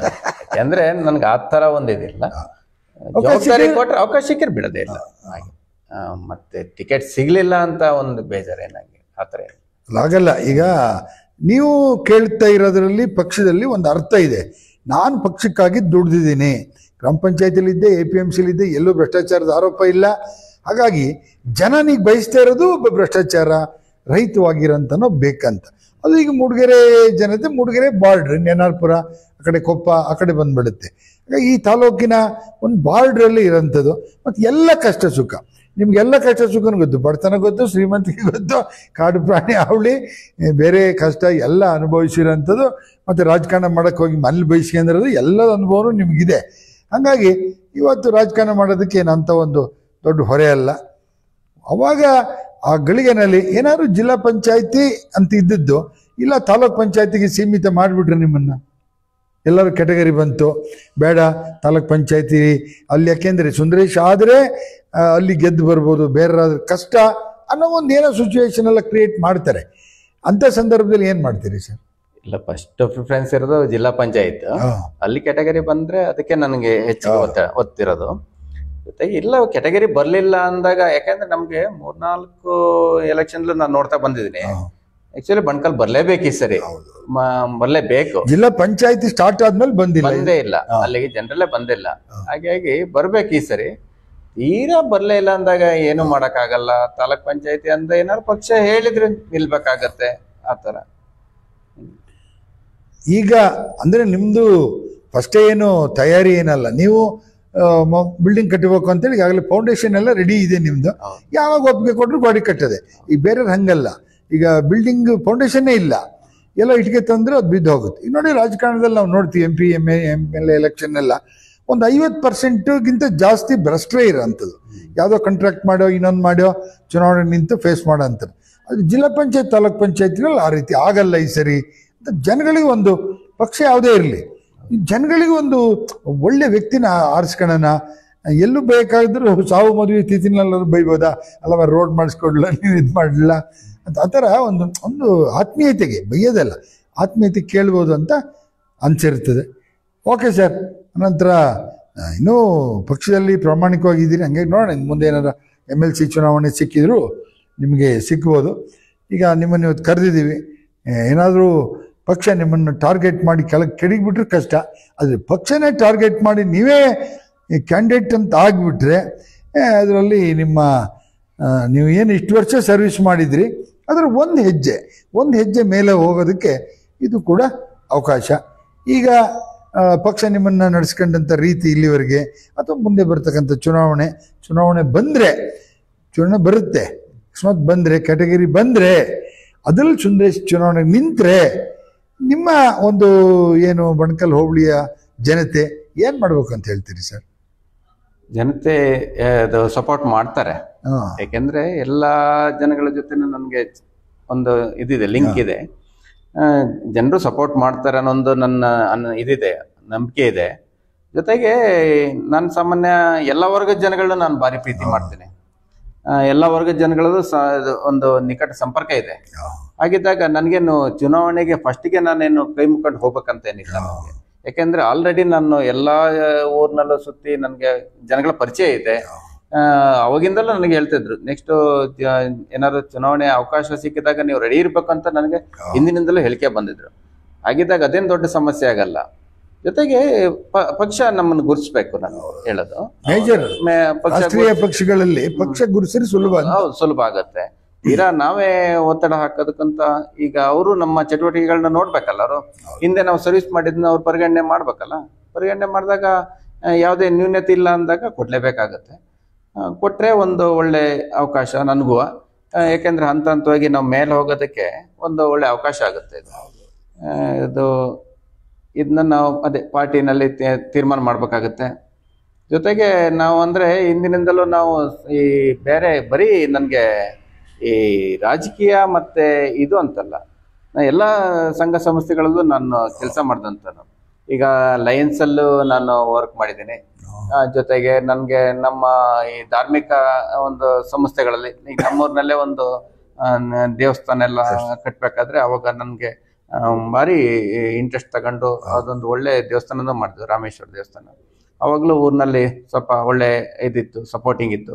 ಹೀಗೆ ಎಲ್ಲ ಥರದಲ್ಲೂ. ಮತ್ತೆ ನನಗೆ ಸ್ನೇಹಿತರುಗಳು ತುಂಬಾ ಥರದ ಸ್ನೇಹಿತರುಗಳಿದ್ದಾರೆ, ಆಯ್ತಾ. ಒಂದು ರಾಜಕೀಯ ಇರ್ಬೋದು, ಆಮೇಲೆ ನಾನು ಈ ಬಾಲ್ ಬ್ಯಾಡ್ಮಿಂಟನ್ ಅಲ್ಲೂ ನಾವು ಇದ್ದು, ಆಯ್ತಾ. ರಾಷ್ಟ್ರ ಮಟ್ಟಿಗೆ ಅದೆಲ್ಲ ನಮ್ಗೆ ಹೇಳ್ಬೇಕಂದ್ರೆ ನಾವು ಅದನ್ನ ಒಂದೊಂದು ಟೂರ್ನಮೆಂಟ್ ನಮ್ಮಲ್ಲಿ ಮಾಡಿದೀವಿ ನಾವು. ಈಗ ಸ್ಟೇಟ್ ಲೆವೆಲ್ ಒಂದು ಟೂರ್ನಮೆಂಟ್ ಮಾಡಿದ್ದು, ಅವಾಗ ಗೋಲ್ಡ್ ಮೆಡಲ್. ಅವಾಗ ಅದು ಭಾರಿ ಇಂಟ್ರೆಸ್ಟ್ ತಗೊಂಡು ಮಾಡಿದ್ದು, ಅದು ತುಂಬಾ ಚೆನ್ನಾಗೂ ಆಯ್ತು. ಅದ್ರ ಜೊತೆಗೆ ನಾವು ಮತ್ತೊಂದು ಇನ್ನೊಂದು ಹೇಳ್ಬೇಕಂದ್ರೆ ಒಂದು 8 ದಿವಸದಲ್ಲಿ ನಾವು ಒಂದು ಸಬ್ ಜೂನಿಯರ್ ಟೂರ್ನಮೆಂಟ್ ಮಾಡ್ಬಿಟ್ಟು, ಬಾಲ್ ಬ್ಯಾಡ್ಮಿಂಟನ್ ಸಬ್ ಜೂನಿಯರ್ ಟೂರ್ನಮೆಂಟ್. ಅದನ್ನ ಅದು 8 ದಿವಸದಲ್ಲಿ ನಾವು ಸ್ಟೇಟ್ ಲೆವೆಲ್ ಆ ತರ ನಾವು ಒಂದು ಇದು ಮಾಡಿದಂಥವ್ರು. ನಾವು ಯಾವುದೇ ಕೆಲಸಕ್ಕೆ ಇಳಿದ್ಬಿಟ್ರೆ ಹಿಂದೆ ಮುಂದೆ ನೋಡಲ್ಲ ನಾವು. ಹಾಗೆ ಮತ್ತೆ ಬಾಲ್ ಬ್ಯಾಡ್ಮಿಂಟನ್ ಆಟನೂ ಆಡ್ತಿದ್ದು, ತುಂಬಾ ಟ್ರೋಫಿಗಳನ್ನು ಹೊಡೆದಿದ್ದೀವಿ. ಹಾಗೆ ಎಲ್ಲ ಸ್ನೇಹಿತರ ಜೊತೆ ಸೇರ್ಕೊಂಡು ಎಲ್ಲ ಸ್ನೇಹಿತರುಗಳು ನಮ್ಗಿದ್ದಾರೆ. ಬರೀ ರಾಜಕೀಯ ಈ ತರ ಅಂತಲ್ಲ. ಈಗ ನೋಡಿ, ಬಾಲ್ ಬ್ಯಾಡ್ಮಿಂಟನ್ ಆಟ ಇವತ್ತಿನ ಮಕ್ಕಳಲ್ಲಿ ಬಹಳ ಎಲ್ಲೋ ಖಾಸಗಿ ಶಾಲೆಯಲ್ಲಿ ಓದ್ತಾ ಇರೋರಿಗೆ ಬಿಟ್ಟರೆ ಬೇರೆ ಕಡೆ ಕಷ್ಟ. ಆದರೆ ಕಳೆದ ಹಿಂದೆನೇ, ಈಗ 40-50 ವರ್ಷ ಹಿಂದೆನೇ ರಾಷ್ಟ್ರ ಮಟ್ಟದ ಆಟ ಮೂಡಿಗೆರೆ ನಡೀತು, ರಾಜ್ಯ ಮಟ್ಟದ ನಡೀತದೆ. ಅದರಲ್ಲಿ ಕುಂದೂರು, ನಿಮ್ಮೂರಿನ ಹೆಸರು ಭಾಳ ಅವರು ಅದೇನೋ ಇರುತ್ತಲ್ಲ, ಸ್ಟಾರ್ಟಿಂಗು ಪಾಯಿಂಟು, ಫಸ್ಟ್ ಯಾರು ಇವನು ಹೊಡೆದ ಅವನು ಹೊಡೆದ ಅಂತ. ಹಂಗಾಗಿ ಕುಂದೂರು ಹೆಸರು ಅಂದರೆ ಏನೋ ಒಂದು ನೀವು ಅವತ್ತು ಕೂಡ ಹೋರಾಟದಲ್ಲಿದ್ದೀವಿ, ಒಂದು ಎಲ್ಲ ರಂಗದಲ್ಲೂ, ಜೊತೆಲಿ ದೈಹಿಕವಾಗಿಯೂ ಒಂದಷ್ಟು ಶಕ್ತಿವಂತರಾಗಿಯೂ ಕೂಡ ಆಟಗಾರರಾಗಿಯೂ ಮುಂದುವರೆದಂಥ ಒಂದು ಊರು ನಿಮ್ಮದು. ಓಕೆ, ಈಗ ಇಷ್ಟೊತ್ತು ಸುಂದರೇಶ್ ಅವರು ನಿಮ್ಮ ಜೊತೆ ಮಾತನಾಡಿದರು. ಇನ್ನೂ ಎಷ್ಟು ಬೇಕಾದ್ರೂ ಮಾತನಾಡ್ಬೋದು. ಆದರೆ ಈಗ ನಾವು ಅವ್ರನ್ನ ಒಂದು ಎಲೆಮರೆ ಕಾಯಿ ಅಂತಿದ್ದು ಒಂದಷ್ಟು ಜನನ ಗುರುತು ಮಾಡೋ ಅದರೊಳಗಡೆ ಈಗ 6 ಜನದಲ್ಲಿ ಏನು ರಾಜಕಾರಣಿಗಳು ಇದ್ದಾರೆ, ಇಲ್ಲ ಅಂತಿಲ್ಲ. ಆದರೆ ಇವರು ಅಷ್ಟೇ, ಇನ್ನೊಂದು ಪಕ್ಷದಲ್ಲಿದ್ದರು, ಈ ಪಕ್ಷದಲ್ಲಿ ಪಕ್ಷ ಇಲ್ಲ ಅಂದರೂ ಕೆಲಸ ಮಾಡೋಂಥ ಮತ್ತು ಕೆಲಸ ಮಾಡಿಸಿಕೊಳ್ತಕ್ಕಂಥ ಬಣಕಲ್ ಹೋಬಳಿ ಜನತೆ ಇದ್ದಾರೆ. ಅವ್ರೇನು ಸುಂದರೇಶ್ ಯಾವ ಪಕ್ಷದಲ್ಲಿಲ್ಲ ಅಂದರೂ ನಮ್ಮ ಜೊತೆ ಬರ್ತಾರೆ ಬೆಂಗಳೂರಿಗೆ, ಆ ಗಳಿಗೆ ಸಮಸ್ಯೆನ ಬಗೆಹರಿಸ್ತಾರೆ ಅನ್ನೋ ಒಂದು ಆಶಾಭಾವನೆಯನ್ನು ಹೊಂದ್ಕೊಂಡಂಥವ್ರು. ಇನ್ನು 100 ಕಾಲ ಬೆಳೀರಿ. ಯಾಕೆಂದರೆ ನಿಮ್ಮಂಥವ್ರು ರಾಜಕಾರಣದಲ್ಲಿ ಬಂದಾಗ ನೋಡಿ, ಪ್ರಾಮಾಣಿಕವಾಗಿ ಕೆಲಸ ಮಾಡಿದ್ದೀರಿ, ಆಲ್ರೆಡಿ ಕೆಲಸ ಮಾಡಿದ್ದೀರಿ. ಏನು ಒಂದು ಗ್ರಾಮ ಪಂಚಾಯಿತಿ, ಒಂದು APMC ಕೆಲಸ ಮಾಡಿದ್ದೀರಿ, ನೀವು ಅಲ್ಲೂ ಪ್ರಾಮಾಣಿಕವಾಗಿದ್ದೀರಿ. ಹಂಗಾಗಿ ನಿಮಗೀಗ ಧೈರ್ಯವಾಗಿ ನಿಮಗೆ ಒಂದು ಸಹಕಾರ ಮಾಡೋಂಥವ್ರು, ಅಥವಾ ನಿಮ್ಮನ್ನು ಬೆಂಬಲ ಮಾಡೋರಿಗೆ ಒಂದು ತಾಕತ್ತಿದೆ ಇವತ್ತು. ಅವನ್ನ ಭ್ರಷ್ಟನ್ನ ಅಂತ ಯಾರು ಕೈ ಜೋಡ್ಸಂಗಿಲ್ಲ. ಹಾಗಾಗಿ ನಿಮ್ಮನ್ನು ಸಪೋರ್ಟ್ ಮಾಡೋರ ಸಂಖ್ಯೆ ಜಾಸ್ತಿ ಆಗುತ್ತೆ. ಕೊನೆಯದಾಗಿ ಈಗ 1.5 ವರ್ಷ ಆಯಿತು, ಹೊಸದಾಗಿ MLA ಆಯ್ಕೆ ಆಗಿ ಬಂದಿದ್ದಾರೆ ನಯನಾ ಮೋಟಮ್ ಅವರು. ಇವತ್ತೇನೋ ಒಂದು ಸ್ಟೇಟ್ಮೆಂಟು ನೋಡಿ, ಅದು ಸ್ಟೇಟ್ಮೆಂಟ್ ಮಾಮೂಲಿ ಬಿಡಿ, ಕಸ್ತೂರಿರಂಗನ್ ವರದಿನ ಜಾರಿ ಏನಾದ್ರು ತಂದರೆ ನಾನು ರಾಜೀನಾಮೆ ಕೊಡ್ತೀನಿ ಅಂತ, ಅದು ಪಕ್ಷ ಹೇಳಬೇಕು, ಅದೆಲ್ಲ ಬೇರೆ. ಆದರೂ ಒಂದು ಉತ್ತಮವಾದ ಮಾತು ಹೇಳಿದ್ರಲ್ಲ, ಆಗಲಿ ಜನಗಳ ಪರವಾಗಿದ್ದಾರೆ ಅಂತಕ್ಕಂಥದ್ದು. ಈಗ ನೀವು ಸಾಮಾನ್ಯವಾಗಿ MLA ಗೆದ್ದ ಮೇಲೆ ಭಾಳಷ್ಟು ಕಾನ್ಸ್ಟಿಟ್ಯೂನ್ಸಿ ಕಡೆ ಎಲ್ಲ ತಿರುಗಾಡ್ತಾ ಇದ್ದೀರಿ, ಏನಂತಾರೆ ಶಾಸಕಿ ಬಗ್ಗೆ? ಪರವಾಗಿಲ್ಲ, ಒಳ್ಳೆ ಅಭಿಪ್ರಾಯ ಇದೆ. ಯಾಕೆಂದ್ರೆ ಅದು ಅವರ ಒಂದು ಇದೆಲ್ಲ ಆಡಳಿತದ ವೈಖರಿ ನೋಡಿದ್ರೆ ಪರವಾಗಿಲ್ಲ ಅನ್ಸುತ್ತೆ ನನಗೆ. ಜೊತೆಗೆ ಅವರು ಡೈರೆಕ್ಟ್ ಆಗಿ ಅವರೇನು ಚುನಾವಣೆಗೆ ಬರಲಿಲ್ಲ. ಅವರು ಹಿಂದಿಂದಲೂ ಕಾರ್ಯಕರ್ತರ ಜೊತೆ ಒಳ್ಳೆ ಒಡನಾಟ ಇಟ್ಕೊಂಡು ಪಕ್ಷನ್ನು ಕಟ್ಕೊಂಡು ಆ ನಿಟ್ಟಿನಲ್ಲಿ ಅವರು ಚುನಾವಣೆಗೆ ಬಂದರು. ಬಂದ್ಮೇಲೂ ಈಗ ಅವರ ವ್ಯಾಪ್ತಿನಲ್ಲಿ ಸಾಮಾನ್ಯ ಒಳ್ಳೆ ಇದು ಡೆವಲಪ್ ಮಾಡೋದಕ್ಕೆ ಅವರು ಆಸಕ್ತಿ ಇದೆ ಅವ್ರದ್ದು. ಮುಂದೆನೂ ಮಾಡ್ಬೋದು ಅಂತ. ಯಾಕೆಂದ್ರೆ ಅವರಿಗೆ ಮೇಲ್ಗಡೆ ಅವರಿಗೆ ಸಪೋರ್ಟಿಂಗ್ ತುಂಬಾ ಚೆನ್ನಾಗಿದೆ. ಯಾಕೆಂದ್ರೆ ಲೀಡರ್ಗಳ ಸಪೋರ್ಟಿಂಗ್ ಎಲ್ಲ ತುಂಬಾ ಚೆನ್ನಾಗಿರೋದ್ರಿಂದ ಮೂಡಿಗೆರೆಗೆ ಒಳ್ಳೆ ಗ್ರ್ಯಾಂಡ್ಸ್ ತಂದು ನಿನ್ನೂ ಡೆವಲಪ್ ಮಾಡ್ಬೋದು ಅಂತ ನನ್ನ ಅನಿಸಿಕೆ.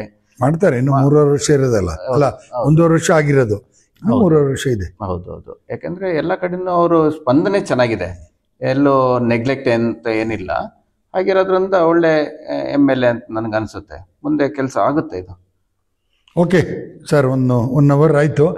ಈಗ ನಿಮ್ಮನ್ನು ನಾನು ಕರೆದಾಗಲೇ ನೀವು ಅಂದ್ರಿ ನಾನೆಂತಕ್ಕೆ ಬರಲಿ, ನಾನೇನು ಮಾತಾಡಲಿ, ಅಲ್ಲಿ ನಾನೇನು ಸಾಧನೆ ಮಾಡಿದ್ದೆ ಅಂತ ನನ್ನ ಕರೆದಿರಿ ಅಂತ. ಅದೇನೇ ಇರಲಿ, ನಿಮ್ಮನ್ನು ಒಂದು ಗುರುಸಿದ್ದೀವಿ ನಾವು.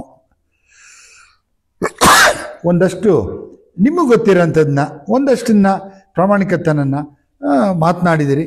ಜನನು ನಿಮ್ಮನ್ನು ಗುರುಸ್ತಾರೆ. ಭಗವಂತ ಕೂಡ ನಿಮಗೆ ಆರೋಗ್ಯ, ಐಶ್ವರ್ಯ, ಆಯಸ್ಸು ಎಲ್ಲ ಕೊಡ್ತಾನೆ, ನಿಮ್ಮ ಒಳ್ಳೆತನ ಇದ್ದರೆ ಅಂತ ಹೇಳ್ತಾ ಅವಿನ್ ಟಿವಿಗೆ ಬಂದು ನಮ್ಮ ಜೊತೆ ಈಗ ಅದರಲ್ಲೂ ವೀಕ್ಷಕರ ಜೊತೆ ಮಾತನಾಡಿದ್ದು, ನಿಮ್ಮನ್ನು ನಾವು ಕರೆಸಿದ್ದಕ್ಕೆ ಏನು ಅನ್ನಿಸ್ತು ಸರ್? ಇಲ್ಲ, ನನಗೆ ತುಂಬ ಸಂತೋಷ ಆಯಿತು. ಯಾಕೆಂದರೆ ಬರೀ ನಾವು ಮನೇಲೇ ಇದ್ಕೊಂಡು ಜನಗಳಿಗೆ ಒಂದು ಪರಿಚಯನೇ ಇಲ್ದಂಗೆ ಆಗುತ್ತೆ. ನಾನು ಸಾಮಾನ್ಯ ನಿಮ್ದು ಅವಿನ್ ಟಿವಿ, ನಿಮ್ಮ ಸಂದರ್ಶನ, ಈ ನಿಮ್ದು ಲೈವ್ ಎಲ್ಲ ನೋಡ್ತಾ ಇರ್ತೀನಿ. ಆಮೇಲೆ ನಿಮ್ಮ ಕೆಲವೊಂದೆಲ್ಲ ಇದೆಲ್ಲ ನ್ಯೂಸ್ಗಳನ್ನೂ ನೋಡ್ತಾ ಇರ್ತೀನಿ. ತುಂಬ ಚೆನ್ನಾಗಿ ಮೂಡ್ ಬರ್ತಾ ಇದೆ. ಯಾಕಂದ್ರೆ ಈ ಒಂದು ನಮ್ಮ ಮೂಡಿಗೆರೆ ಈ ತಾಲೂಕು ಮಟ್ಟದಲ್ಲಿ ಇದೊಂದು ಒಳ್ಳೆ ಚಾನಲ್ ಆಗಿ ಇನ್ನೂ ಇದು ಡೆವಲಪ್ ಆಗಬೇಕು. ಈಗ ಕೆಲವೊಂದು ಹಿಂಗೆ ನಮ್ಮಂಗೆ ಸ್ವಲ್ಪ ಎಲೆಮರೆ ಕಾಯಿ ಆಗಿದ್ದಂಥವ್ರನ್ನ ನೀವು ಕರೆದು ಈ ಒಂದು ಸ್ಥಾನ ಕೊಟ್ಬಿಟ್ಟು ಗುರ್ಸ್ಬಿಟ್ಟು ಒಂದು ಇಲ್ಲಿ ಸಂದರ್ಶನ ಮಾಡಿ ಒಂದು ಪ್ರಚಾರ ಪಡಿಸೋದು ಒಂದು ಸ್ವಲ್ಪ ಒಳ್ಳೇದು ಆಗುತ್ತೆ. ನಿನ್ನ ಮುಂದೆನೂ ಹೆಚ್ಚಿಗೆ ಇದು ಮುಂದೆ ಬರೀಲಿ. ಯಾಕೆಂದ್ರೆ ನಾನು ಯಾವಾಗಲೂ ನೋಡ್ತಾ ಇರ್ತೀನಿ ನಮ್ಮ ಮಂಜು ಅವ್ರದ ಏನು ಅವಿನ್ ಸ್ವರ ಸಂಗಮ ಇವೆಲ್ಲ ಸಾಮಾನ್ಯ ನಾನು ನೋಡ್ತಾ ಇರ್ತೀನಿ. ನೋಡಿದಾಗ ಕೆಲವು ಸರಿ ಲೈಕ್ನೂ ಮಾಡ್ತಾ ಇರ್ತೀನಿ. ಹಾಗೆ ಇವೆಲ್ಲ ಚೆನ್ನಾಗಿರುತ್ತೆ. ಈಗ ಒಂದು ತಾಲೂಕಿನಲ್ಲಿ ಇದೊಂದು ಒಳ್ಳೆ ಇದಾಗಿ ಮೂಡ್ ಬರಲಿ, ಇನ್ನೂ ಇದು ಹೆಚ್ಚಿಗೆ ಶಕ್ತಿ ಆಗಲಿ ಅಂತ ಹೇಳ್ತಾ ಈ ಅವಿನ್ ಟಿವಿ ಅವ್ರು ಕರೆದು ನನಗೆ ಇಲ್ಲಿ ನನಗೊಂದು ಅವಕಾಶ ಮಾಡಿಕೊಟ್ಟಕ್ಕೆ ನಿಮ್ಮ ಈ ಸಂಸ್ಥೆಗೆ ನಾನು ತುಂಬ ಆಭಾರಿಯಾಗಿದ್ದೀನಿ. ತುಂಬ ಧನ್ಯವಾದಗಳನ್ನು ಹೇಳ್ತೀನಿ. Okay sir. ನೋಡಿ ವೀಕ್ಷಕರೇ, ನಾವು ಈಗ 4 ವರ್ಷ ಆಯ್ತು ಅವಿನ್ ಟಿವಿ ಶುರು ಮಾಡಿ. ಈಗ 3 ವರ್ಷ ಆಗುತ್ತೆ ಅವಿನ್ ಸ್ವರ ಸಂಗಮ ನಾಡಿದ ಅಕ್ಟೋಬರ್ 16ಕ್ಕೆ. ಹಾಗೆ ನಮ್ಮ ಅವಿನ್ ಟಿವಿಯ ನೋಡುಗರ ಸಂಖ್ಯೆ ಸುಮಾರು 22,000 ಜನ, 22 ದೇಶದಲ್ಲಿ. ಅವಿನ್ ಸ್ವರ ಸಂಗಮವನ್ನು ನೋಡ್ತಾ ಇರೋಂಥವ್ರು ಬಕ್ಕಿ ಮಂಜು ಟೀಮ್ ಹಾಡಿದೆಯಲ್ಲ, ಅದು 32,000 ಜನ, ಅದು 23-24 ದೇಶದಲ್ಲಿ. ಹಾಗಾಗಿ ಇವತ್ತೇನು ಇಲ್ಲಿಯವರೇ ನೋಡಬೇಕು ಅಂತ ಏನಿಲ್ಲ. ಈಗ ನಮ್ಗೆ ಅಮೇರಿಕಂದ ಲೆಟ್ರ್ ಬರುತ್ತೆ, ಇದೆಲ್ಲ ಬರುತ್ತೆ. ಹಾಗಾಗಿ ಎಲ್ಲ ಕಡೆಯಿಂದ ನೋಡ್ತಾರೆ. ಹಾಗಾಗಿ ಯಾರಿಗೆ ನೋಡ್ತಾರೆ ಯಾರು ಬಿಡ್ತಾರಲ್ಲ. KP ಪೂರ್ಣಚಂದ್ರ ತೇಜಸ್ವಿನ್ ಕೂಡ ಹಿಂದೆನೇ ಹೇಳಿದ್ರು, ನೋಡೇ ನೀನೊಂದು ಏನು ಸಣ್ಣದೇ ಆಗಲಿ ಇವತ್ತು ಇಂಟರ್ನೆಟ್ ಇರೋದನ್ನ ಹಾಕಿ ಇಡೀ ವಿಶ್ವ ನೋಡುತ್ತೆ ಅಂತ. ಹಾಗಾಗಿ ಇದು ವಿಶ್ವ ನೋಡ್ತಕ್ಕಂಥ ಟಿವಿ ಅವಿನ್ ಟಿವಿ ಅಷ್ಟು ಸುಲಭದ್ದಲ್ಲ. ನಿಮಗೇನು ಅನ್ನಿಸ್ತದೆ ಬೇರೆ ವಿಚಾರ, ಆದರೆ ನೀವು ಕೂಡ ಚೆಕ್ ಮಾಡಿ ನೋಡಿ. ಅದರಲ್ಲಿ ಸುಮಾರು 55,000 ಜನ ವೀಕ್ಷಕರನ್ನು ಹೊಂದಿದ್ದೀವಿ ನಾವು ಅವಿನ್ ಟಿವಿ ಮತ್ತು ಅವಿನ್ ಸ್ವರ ಸಂಗಮ. ವಿಶ್ವದ ಸುಮಾರು 25 ದೇಶಗಳಲ್ಲಿ ನೋಡ್ತಾರೆ. ಹಾಗಾಗಿ ಒಬ್ಬ ಎಲೆಮರೆ ಕಾಯಿಯನ್ನು ನಾವೊಂದು ಪರಿಚಯ ಮಾಡಿದರೆ ಇಂಥವ್ರು ಇನ್ನು ಮುಂದಿನ ದಿನಗಳಲ್ಲಿ ಜಾಸ್ತಿ ಆಗಲಿ. ಅವಾಗ ಹುಡುಗಾಟಿಗೆ ಇತ್ತು. ಹಾಗಾದರೆ ಇನ್ನು ಯಂಗ್ಸ್ಟರ್ಸು ನನ್ನ ಮದುವೆ, ಮಕ್ಕಳು, ಆಸ್ತಿ, ಇನ್ನೇನು ಇದೆಲ್ಲ ಮಾಡ್ತಾಯಿದ್ರು. ಈಗ ಎಲ್ಲ ಆಗಿ ಮಗನೂ ಮನೆಗೆ ಬಂದಿದ್ದಾನೆ. ಈಗ ಒಂದಷ್ಟು ಸರ್ವಿಸನ್ನು ಹೆಚ್ಚು ಸಮಯ ಕೊಡ್ಬೋದು ಅನ್ನೋ ಒಂದು ಮನೋಭಾವ ಹೊಂದಿದಂಥ ವ್ಯಕ್ತಿಗಳನ್ನು ನೋಡೋಣ, ಒಂದಷ್ಟು ಪರಿಚಯ ಮಾಡಿಸೋಣ.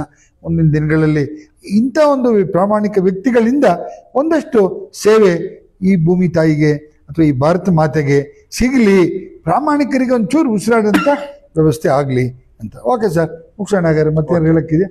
ಪ್ರಿಯ ವೀಕ್ಷಕರೇ, ಹೋಗಿ ಬರ್ತೀನಿ. ನಾನು ನಿಮ್ಮ ಪ್ರೀತಿಯ ಮಗಲ್ಮಕ್ಕಿ ಗಣೇಶ್. ನೀವು ಮಾಡಬೇಕಾಗಿರೋದು ಇಷ್ಟೇ, ನಾವು ಲೈವ್ ಮಾಡ್ತಾ ಇದ್ದೀವಿ, ನೀವು ಲೈಕ್ ಮಾಡಿ, ಶೇರ್ ಮಾಡಿ, ಕಾಮೆಂಟ್ ಮಾಡಿ, ಬೇರೆಯವ್ರಿಗೂ ತಲುಪಿಸಿ. ಈ ಒಂದು ಸಂದರ್ಶನವನ್ನು ಬೇರೆಯವರು ನೋಡಲಿ. ಬೇರೆಯವರು ಕೂಡ ಇದ್ದರೆ ಯಾರು ಕಾಮೆಂಟ್ ಮಾಡಿ ಹಾಕಿ, ನಮ್ಮೂರ್ಲು ಇಂಥವ್ರು ಇದ್ದಾರೆ, ಈ ಥರ ಎಲೆಮರೆ ಕಾಯಿ ಕೆಲಸ ಮಾಡಿದಂಗಿದ್ದಾರೆ ಅಂತ ಹೇಳಿ ಅವರನ್ನು ಕೂಡ ಕರೆದು ಮಾತನಾಡ್ಸೋಣ, ದೇಶಕ್ಕೆ ಒಳ್ಳೆಯದಾಗಲಿ ಅಂತ ಹೇಳ್ತಾ ಈ ಒಂದು ಸಂದರ್ಶನ ಇಲ್ಲಿ ಮುಗಿಸ್ತಾ ಇದ್ದೀನಿ. ಹೋಗಿ ಬರ್ತೀನಿ. ನಮಸ್ಕಾರ.